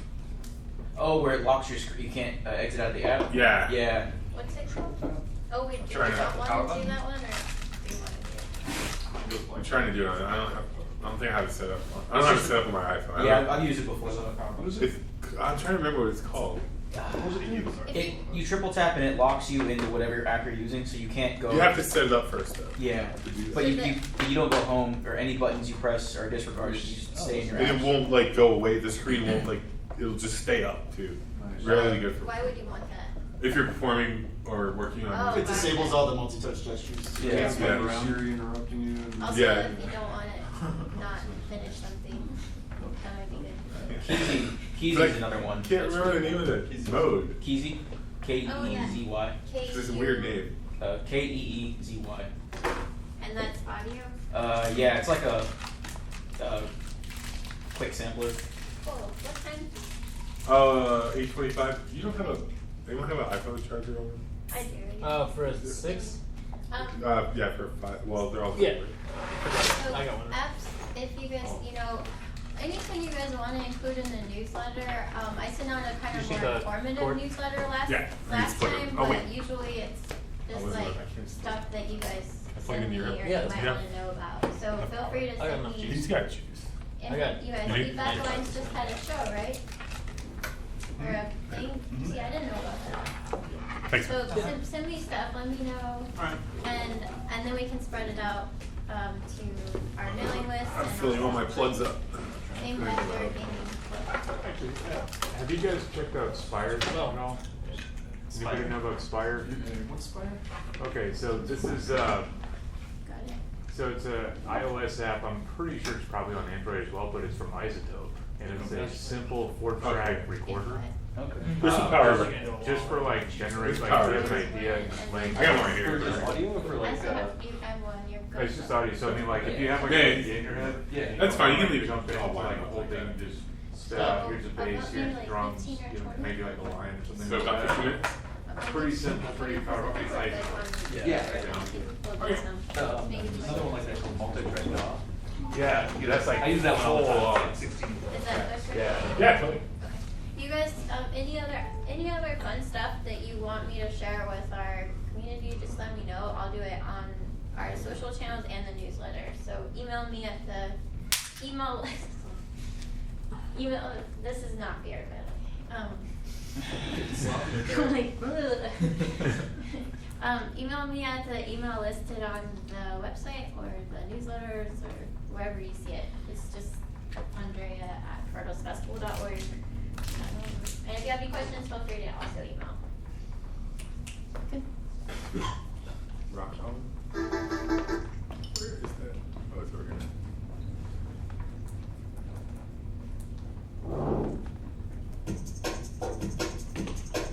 So let's pick up kind of where I was at. And he asked about kind of taking the timing of a sample and changing it, kind of shaping it. So I find there's a few ways you could do that. One of them, of course, is what's called slice to MIDI. And to do that, you pretty much all you have to do is open your context menu, slice to new MIDI track, decide how you want it to slice, and we'll just say, transient, and then we'll just use built-in. Actually, we'll use one of my, let's use built-in. And pick your preset, and now I can replay this sound. And I chose transient because now maybe I want the sounds of the drum, but not necessarily the pattern at all. And slicing it to transient will give me pretty much all the drum hits.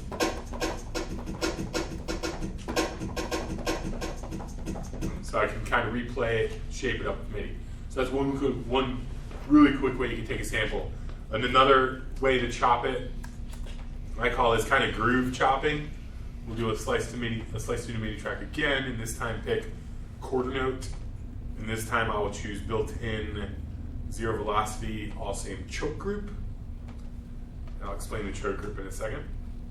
But what that did was chop it up into quarter note slices. So I can play the beat, or I can remix it.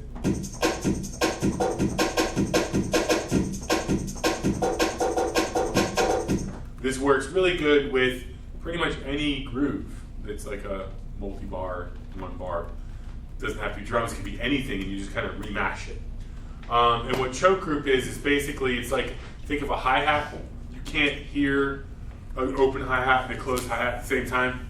It's physically impossible. I should have two hi-hats. So a choke group is basically that. And then in the drum rack under the input-output options, if you put them all in the same choke group, you only hear one sample at a time. No matter what I do, they won't both play. Another cool way to mess with timing, and then one of my favorite ways really, is we'll just copy this and paste this over into the same track, audio 2. I'm just going to paste it over onto arrangement view. And there's the sample now, and it's funny how I figured this out. I'll tell you in a second, but now I can just start moving things around. So say I want it's a 4/4 beat, and I want to make it 5/4.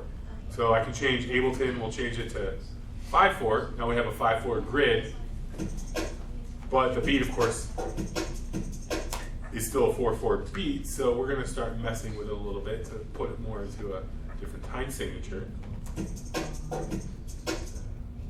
And just start shaping, moving things around. Maybe adding, copy, paste. I'll copy this hat here.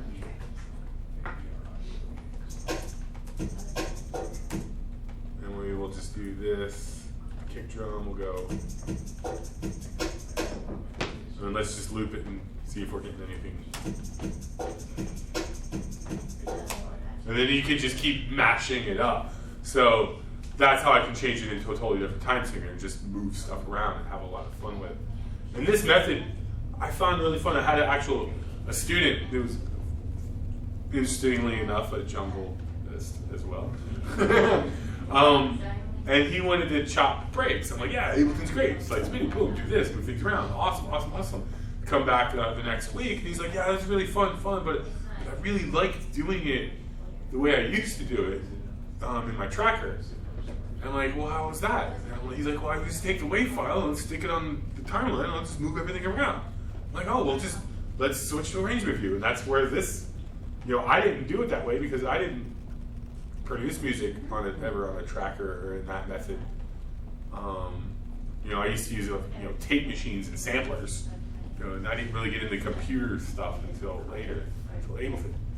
So when I showed him that, and then I go home, I'm like, that was so cool because you can do really cool things over here. Like, let's go ahead and just do a quick rematch of this this beat. Actually, Let me undo. So we'll double the kick.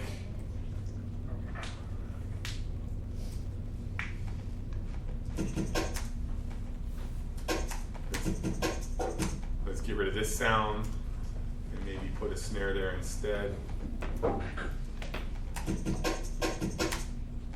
maybe get rid of this snare. So this, and then put the kick. You see, I'm just kind of taking the sounds, copy paste, move them around. And then you can even drag out whatever was there. Now we got rid of that for a reason, because I don't want it there. Just copy paste. And then let's do something over here that's a lot of fun that you can, it's really easy to do in this view. Let's do like a little snare roll thingy.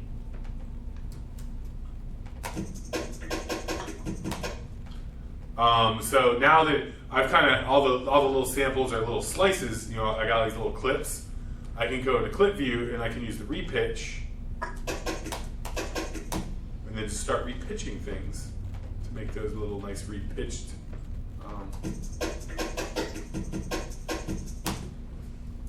And now I have a nice little, I took that one break.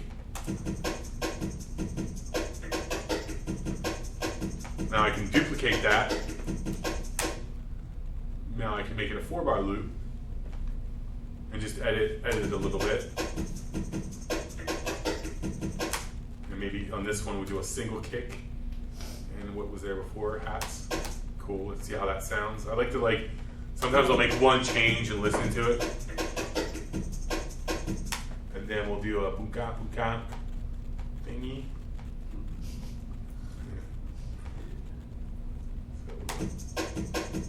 And then get rid of this kick and what was there before. That's cool. I don't like that too much, so we'll just do another snare.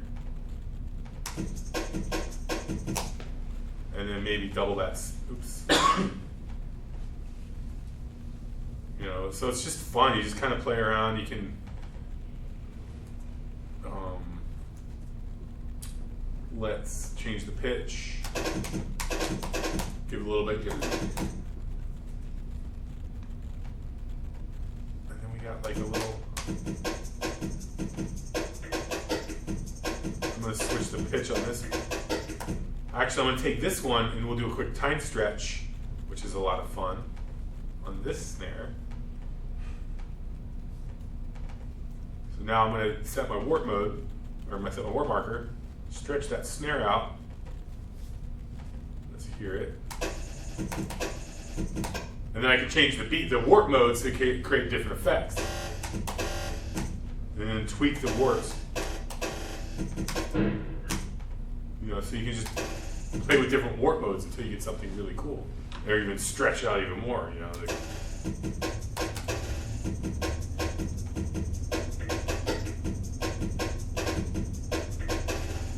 And then you got your reverse button. I'll reverse this snare.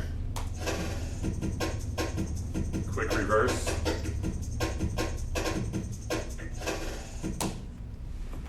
And another neat trick. I'll show you a different one. And then when you're happy with it, you know, I got all these little chops. What I'm going to do is select it all.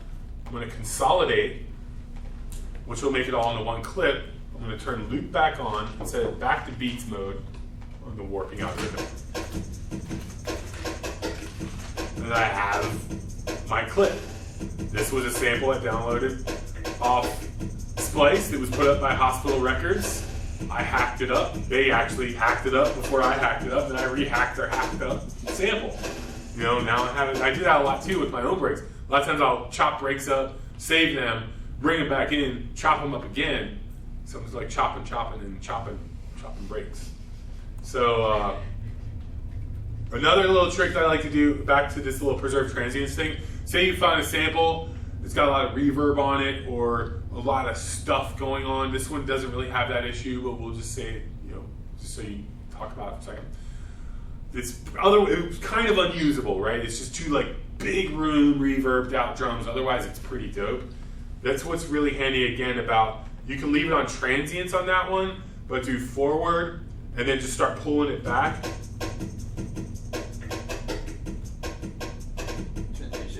Yeah, it's a built-in transient shaper. So you can dry it up. You can pull out that, because the reverb is a trail. So you can dry up that trail by pulling it off the transient. And I also like to do it for little sections. So let's take this back over to our, I'm gonna cut it, I'm gonna turn off, don't forget to turn off loop. That's really key. I'm gonna drop that back in, I'm gonna duplicate it, and then I'm gonna pull out the shape the transients down to this guy. Now I have a variant.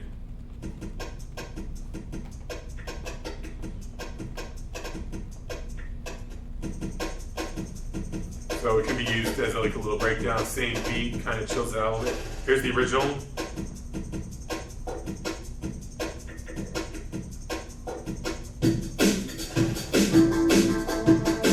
Cool, let's pull the mix down a little bit.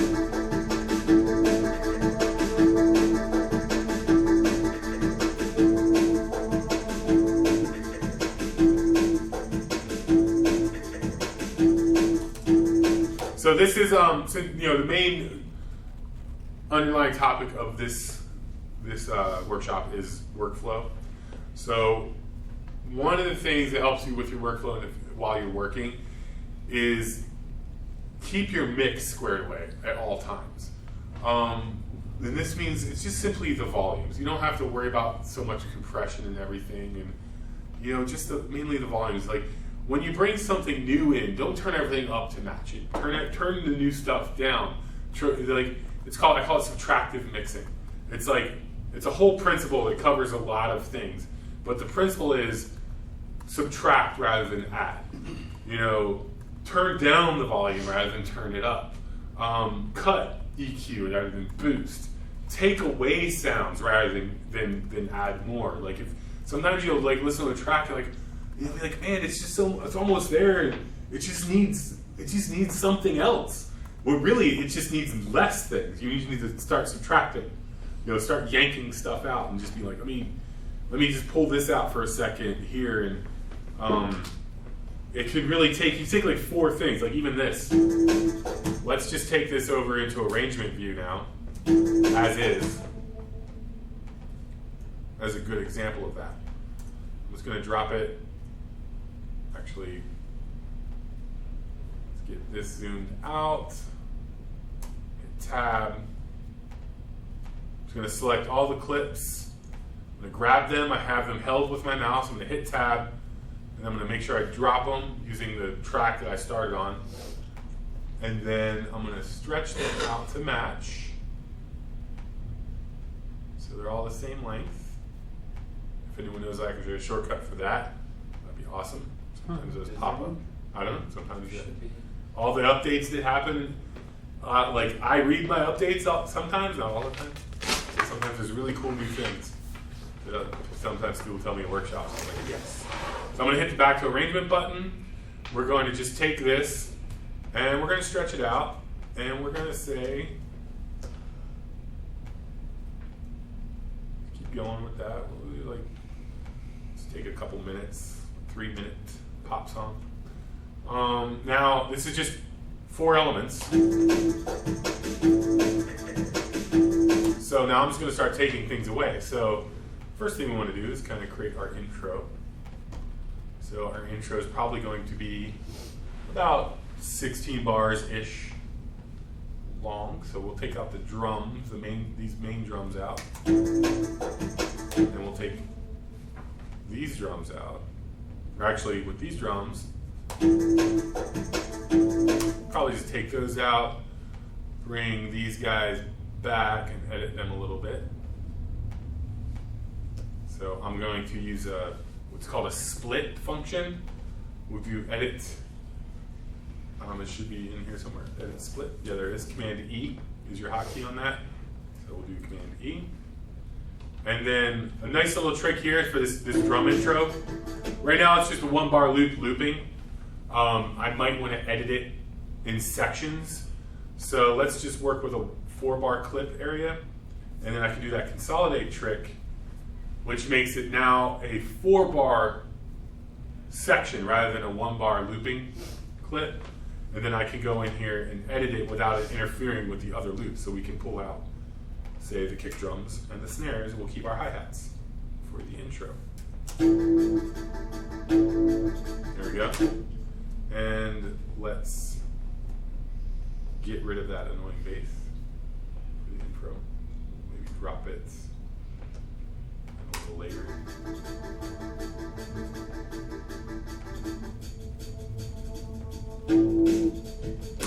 And then let's extend these hats out.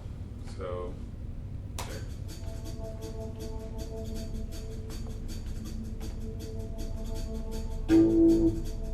So that bass isn't really going to work there, so let's just get rid of it. And this is like, I'm not going to really worry about a lot of, this is kind of a cycle thing. I'm just going in, I want an intro. Yeah, it needs work. But, you know, there's an 8-bar movement there. Now let's start building it up. Maybe here we bring in, I'm going to consolidate this section. And then maybe we could, no, actually let's bring kicks. And still, we're not ready for you yet.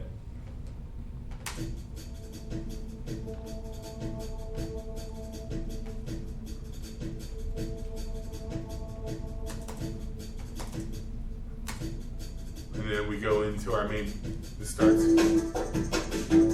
Again, we don't want everything starting, so I'm just gonna start pulling things back. This is how I kind of work it. I'm just kind of, it's like building, I take what I do over here as my idea generation, and that's like building the rock.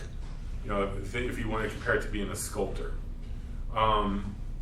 You're actually building your mountain, you know, your rock. And then over here you start sculpting it. You're like, let's start digging in there, you know, I see now what I can do with it. You can start sculpting your rockway. And then it's neat because then you start painting on it. And you can start, that's when you start adding things. You start painting your textures. So it's like music and production can be like a lot like sculpting, like, and painting and building. You know, you build your thing, you rip it apart, you paint on it, re-put it together. And then the trick too is don't get caught up in any one section. Like, don't make an awesome intro and you don't have a song. That's happened to me and a number of people. They're like, oh, this intro is so awesome, but I don't know what to do next. It's going to be really hard to come up with something equivalent because you're starting from nothing and awesome's over here to compare it to. It's just going to die until maybe someday you made an awesome something that happens to work with it and you can put them together, which could be cool. But if you start off as a cycle, you build your idea, build a basic intro, you know, your verse, your chorus, whatever, outros, bridges, however you think or approach it. Just start building the structure of your tune, then cycle back around and add, take away, do things to it, work on each little part. I like to say about, 10 minutes, 10, 20 minutes shouldn't be spent on any one thing. If you're trying to work on the intro and in 10 minutes, 20 minutes pass and you're still working on it, maybe it's time to move on and work on something else and come back to it. If you're mixing your kick drum for 20 minutes, you don't want, that's, you're not going to get anything done. Like, especially if you're doing it like this, which is very, very common, is you're like, man, I want this, I'm going to solo out. What would you recommend for that? Because I have a problem with that. Time limits. Time limits? Yep. For one right now, okay, I'm soloing out my kick drum, right? Just as an example. And I'm in here, and I've already mixed this. So that's another thing too. This rack, I've already done, it's done. I loaded in, I work.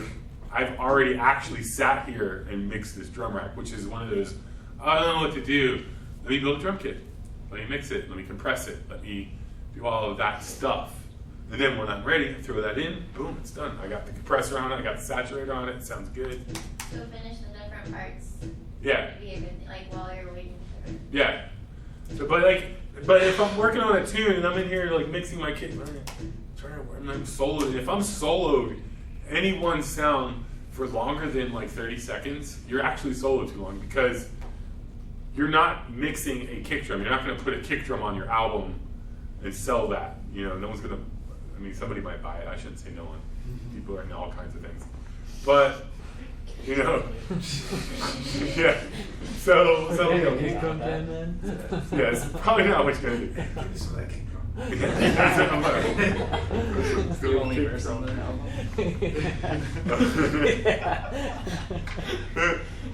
But, Make it right now. right. But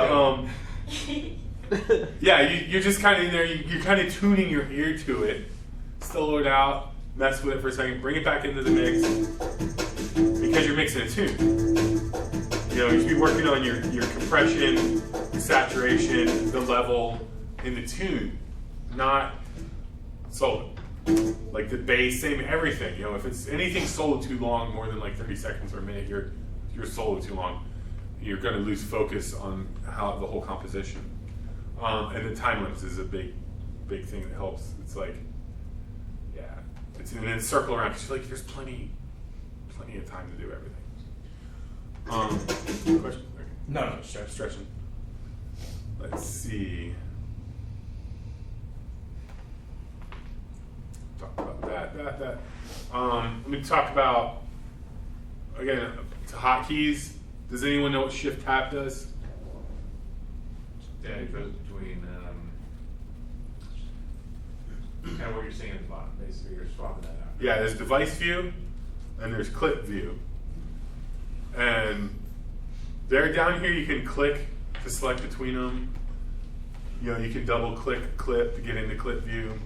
You double click a track to get into device view, which is actually handy in itself. You know, like, oh, I want a device view. Well, actually, no. Yeah, I'm in device view here, clip view, device view. It's actually a pretty handy workflow tip right there in itself with the clicking. In fact, I didn't even realize you could do that. That's Just Shift now. Tab. Yeah. No, Shift Tab will actually do the same thing. Oh. If you hold down Shift and hit Tab, it switches between clip view and device view. If you hold down, if you just do Tab, you're between arrangement and session view. Okay. Now, when I learned this, it was like, just like, oh, this is so awesome. Kind of changed a certain way I do things. I leave my clip view kind of stretched out like this, but I can't see everything. So I used to be like, okay, I gotta pull this down, pull it up, it takes a lot of time. And then I discovered Shift Tab, and I'm like, oh, boom. I need to adjust the level, or I need to trigger that scene. I go back, switch back. Any guys use multiple screens, 2 monitors? 2 monitors is a big workflow performance. If you don't use 2 monitors, I highly recommend it. And if you don't use 3, I recommend that as well. 3 is even better. Yeah. It really helps. Yeah, and 3 is like one at the thrift store. yeah, it's awesome. 3 is, I love 3. I want 4 actually. Yeah. I keep like a test sheet. My test sheet is like for my calendar and things like Get on that. those spaces, man. Huh? Get on those spaces, man. These things or what? Yeah, he's got these. Yeah, I got those too. These are actually all of my spaces from all of my 3 monitors. This happens when you. But with Ableton, you can do split screen now, and you pretty much do that in View, second window, and then the window pops up, and you just drag it over to your other monitor. Oh, that's cool. And it's really cool. But I found when I was doing that with 2 monitors, and that's why I ended up getting a third. I was like, oh man, now I can do 2 monitors with Ableton. I need a 3rd monitor now, because where am I going to put my VSTs, and where am I going to put my Messenger and my emails and all that other stuff? So I had to get 3 monitors. But I found that with the 2 screens, I'm mousing around a lot, and it was like kind of like a hindrance actually. I found. So what I figured out I could do, which was really cool, especially if you're working on, if you have an arrangement, and it's really the only time you need it is if you're working with arrangement view, and then clip view is actually, or session view is actually your mixer. So you have your mixer over here and you have your arrangement over here. So what I do is I keep one primary screen as my focus. I don't actually go to the other screen. I still use tab and shift tab to change what's focused on this screen, and then I can look at the other screen as a reference, like how my levels look. Oh, cool. Or where am I at? It's, where am I at in the mix? Okay, cool. Stuff like that. And I find It it swaps really the neat. windows when you shift. Yeah, it'll just flip between. Sweet. And you can, show that if you do second window. So you'll have it open, but It'll just flip them. Sweet. Super awesome. What is that shortcut? For what? You have to show window. Oh, tab. Tab. To switch between arrangement Oh, 'cause it and just switches session. down and up. Yeah, arrangement and session will shift between arrangement and session. And then shift tab will flip them too. So it's like boom, boom, boom, boom. If you have one really big screen, actually, that's what I'm going to be my next purchase is a. It's like a big seat. Well, no, like not 4K. not like like 4K or something, but actually, You can hook it up to your TV. yeah, but it doesn't have the res. It's just yeah. big.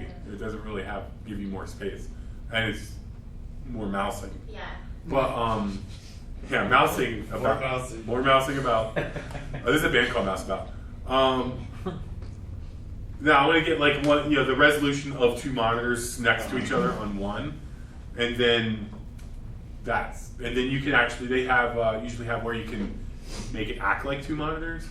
So it's like it is two monitors on one monitor, or it's one monitor on one monitor. I only actually get two of those stacked.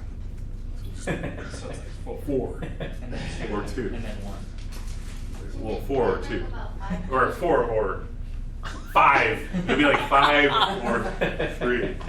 But anyway, Between 5 and 10 monitors. rambling about monitors. It's not really a big deal, but I like to get down on monitors. Like monitors, like 10. About 5 minutes. Well, I'm going to kind of wrap it up now because I think I'm a good stop point before we start getting into the Transmetropolitan, like 30 monitors. When I use session view, I end up with like 100 clips because I'm just like I duplicate every time with the push, and every time I change something, I have like a new set of clips. Right? How do I deal with that? Because now I have like 200 clips, and I don't want to listen to them all. So you're just kind of working on ideas, not necessarily a tune, or It's like I'll start with some melody and then I'll just like keep iterating, down and down and down.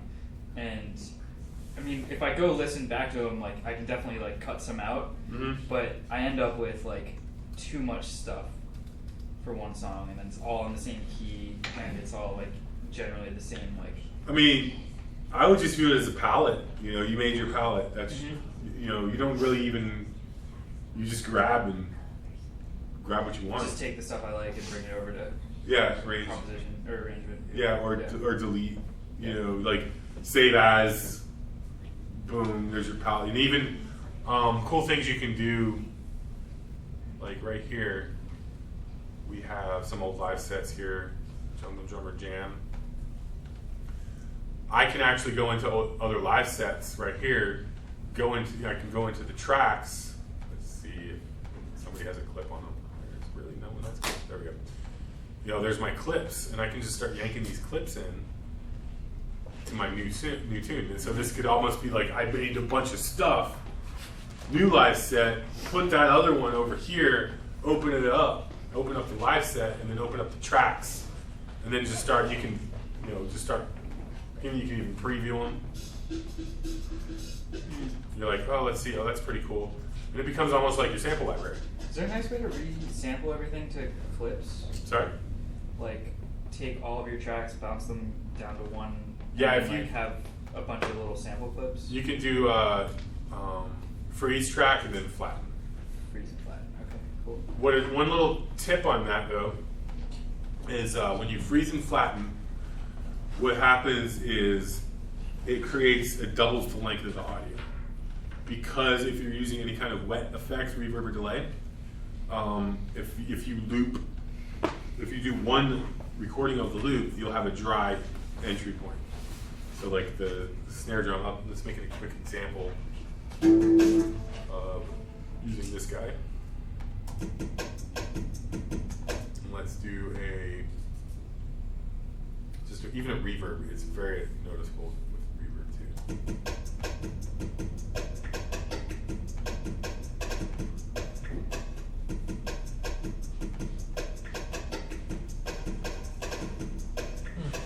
too. Okay, so now if I were to like just record,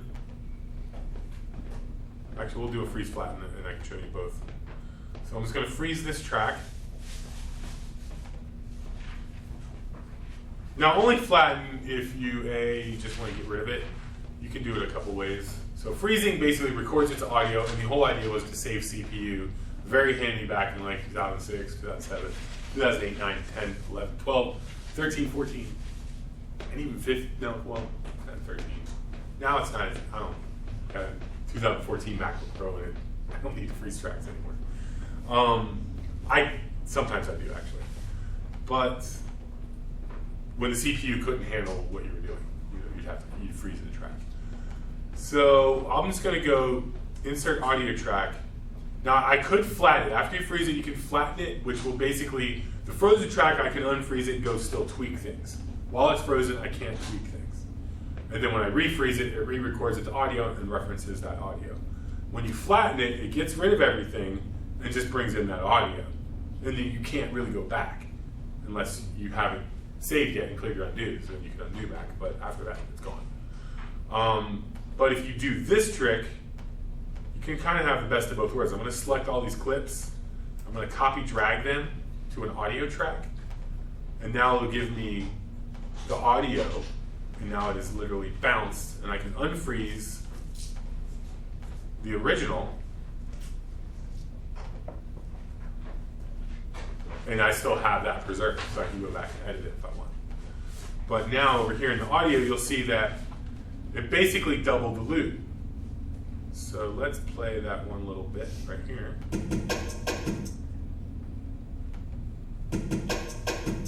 So it starts, and then it goes into the loop. That one's probably not going to be as noticeable. Let's try this one. That one will be noticeable. So if I started the loop from back here, it's not so, I should have used a delay. The trail of the reverb isn't there in the beginning. So again, that's not a great example, but let's listen over here. You guys get the idea though, right? Mm-hmm. So it would sound unnatural if it didn't. So now you can loop it. I'm going to loop it on the second part of the one. I'm going to start it from the beginning so you get the dry intro and the wet cycle. Anytime this starts, it starts dry and wet. Really, really handy. It does that automatically. Now, if I'm doing stuff that doesn't have any effects on it, like the drums with no reverb, and I want to freeze this, sometimes I don't want to do that. Really, it doesn't matter too much, because you have plenty of hard drive space, and it's just hard drive space really that you're worried about there. But I don't know, it's just a thing for me. What I like to do is just turn off loop and then freeze it.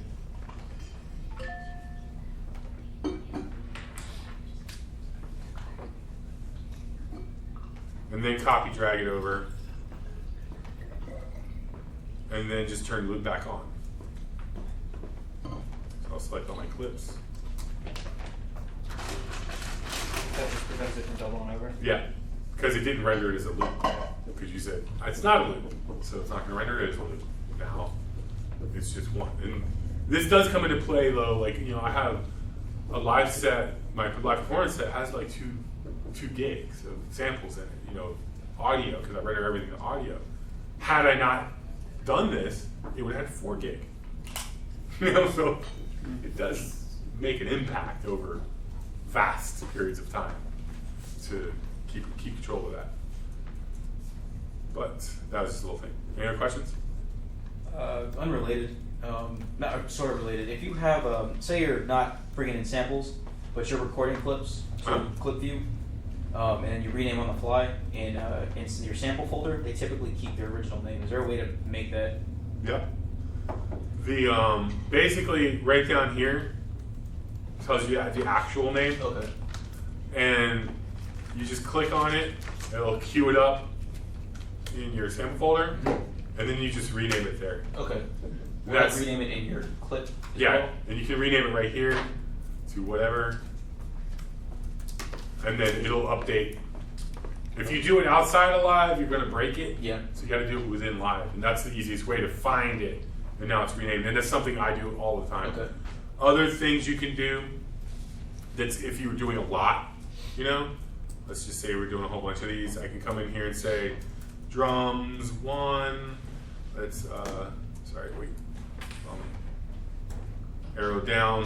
If I just arrow down in rename mode, I'll keep it in rename mode. Drums 2, and I do this literally a lot. So what I'll do a lot is copy what I'm repeating. Arrow down, paste 3, and now paste 4. You know, things like that. And then if you do that and then crop it, what'll happen is it'll take the name of the clip and apply it to that sample, because when you crop it, it makes a new sample. I see. And then now, in my crop folder, I have all of these. But in the previous clip was preserved as well?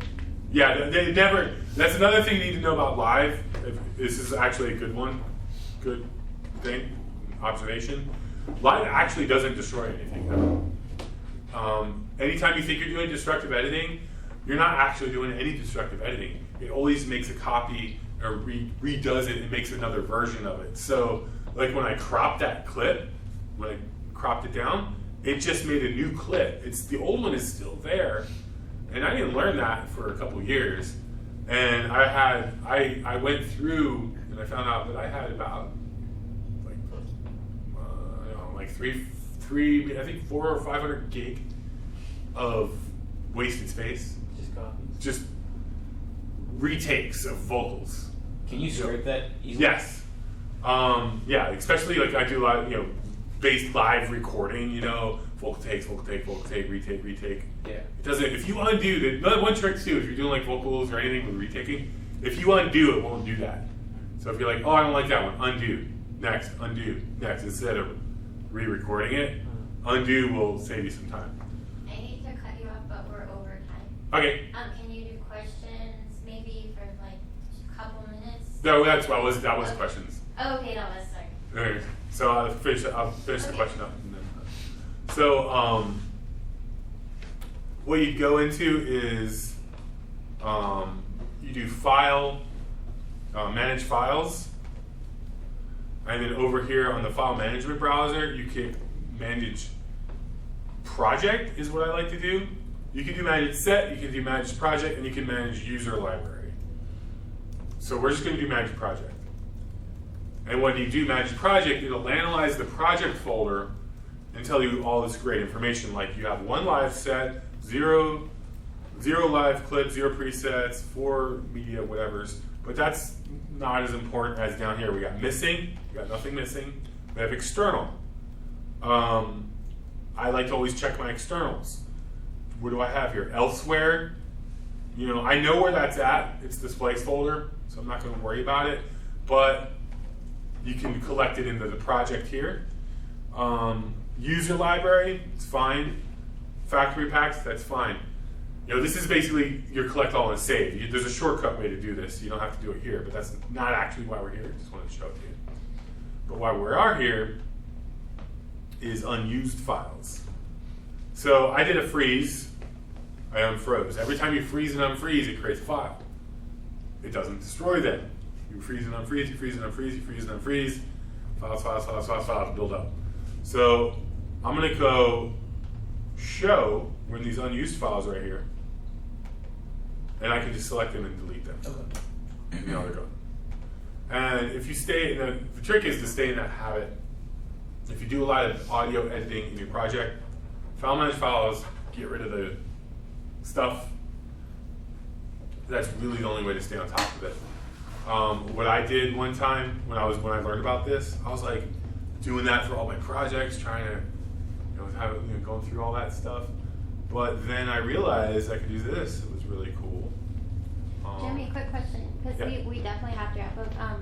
People can find you on AustinAbletonComputer.com. Is that the best place? Yes, okay. I got my business cards right here for okay. the take one. You guys want to go ahead and get those from him, and then also please hit him up for private tutoring. He does a lot of that. I feel like that's like the main thing you do, correct? Okay, also DJing. I don't mean to cut you short, but they're really strict on time with that. No, it's okay. Well, I was done that anyway. Okay. And then you can find us at PROTOSfestival.org, not .com, Facebook.com, ATXAT. On Meetup, if you prefer that, ATX, I think, AT. Everybody gets this? Okay, feel free to hit up Jimmy with questions if you want, or Jimmy, feel free to run out if you want. Thank you. I don't mean to cut everyone short, but I have to get us out of the room, but sometimes people go to coffee shops or downstairs and sit and chat. That's you. I don't remember last time.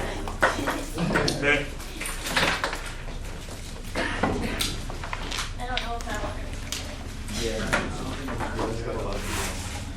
No, I'm just kidding, you guys. Thank you all for coming. We have one more session on the 19th. Same time, same place. RSVP online. Hit me up if you have any suggestions. We're also launching an education program later this year. I hope Jimmy will teach with us, and anyone else who is wanting to start teaching or have an experience course that you're ready to teach or take a class. Cool. Yeah. Yeah. Let's talk more about it. I used to have We've already talked about it. Turns out it's shattered. You say not worth the $80.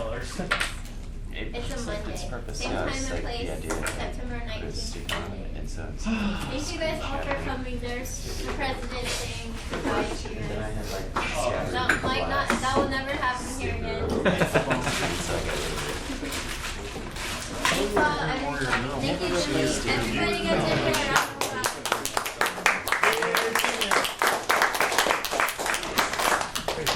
Cheers. Hey, wait up, Steve. Do you take up? Steve, what up? You take up? Yes. So for them? Alright, You guys Yep. get I'm Jimmy's gonna ride my bike home. Anybody? Oh, I got Jimmy on speed dial. Okay. I'll take one. Thank you. I'll do it just in I'm trying to mark it for you. Oh, thank you. You want? You have one? Hey, well, Steve, he's You gonna. guys are home. You got to go like this. You're like, you get a card. I know. It'd be real nice if you were real good at it. You could actually like cut everybody in the chest with it. Oh no, we're just asking. I mean, I was asking. I do want to learn it. Cheers. Thanks for coming. Let's keep talking about later this year. So what? Let's keep talking about later this year. Yeah. And I might hit you up about Saturday. I'll let you know probably definitely by tomorrow. Yeah, that's fine. Yeah. I'm sure you have, Or if you Saturday. have other stuff too. I don't think I have anything on Saturday yet. So. Okay, it's in the afternoon. But I think we'll be alright, but I might just want to hire you just to Yeah. do some cash and help us. Thank you. What's up? Hey, thanks for coming. Yeah. How are you? Good. So we ended up having the, it kind of worked out this way. So Should we start moving downstairs? Yeah. Okay. Did you guys all get tea? We bought some tea downstairs. What's it? Oh, Jimmy, did you want some more tea before I take it? I'm good. I can't go to the I gotta go to the bathroom. And butter? There's a bathroom out here. Yeah. Like, no. I made it all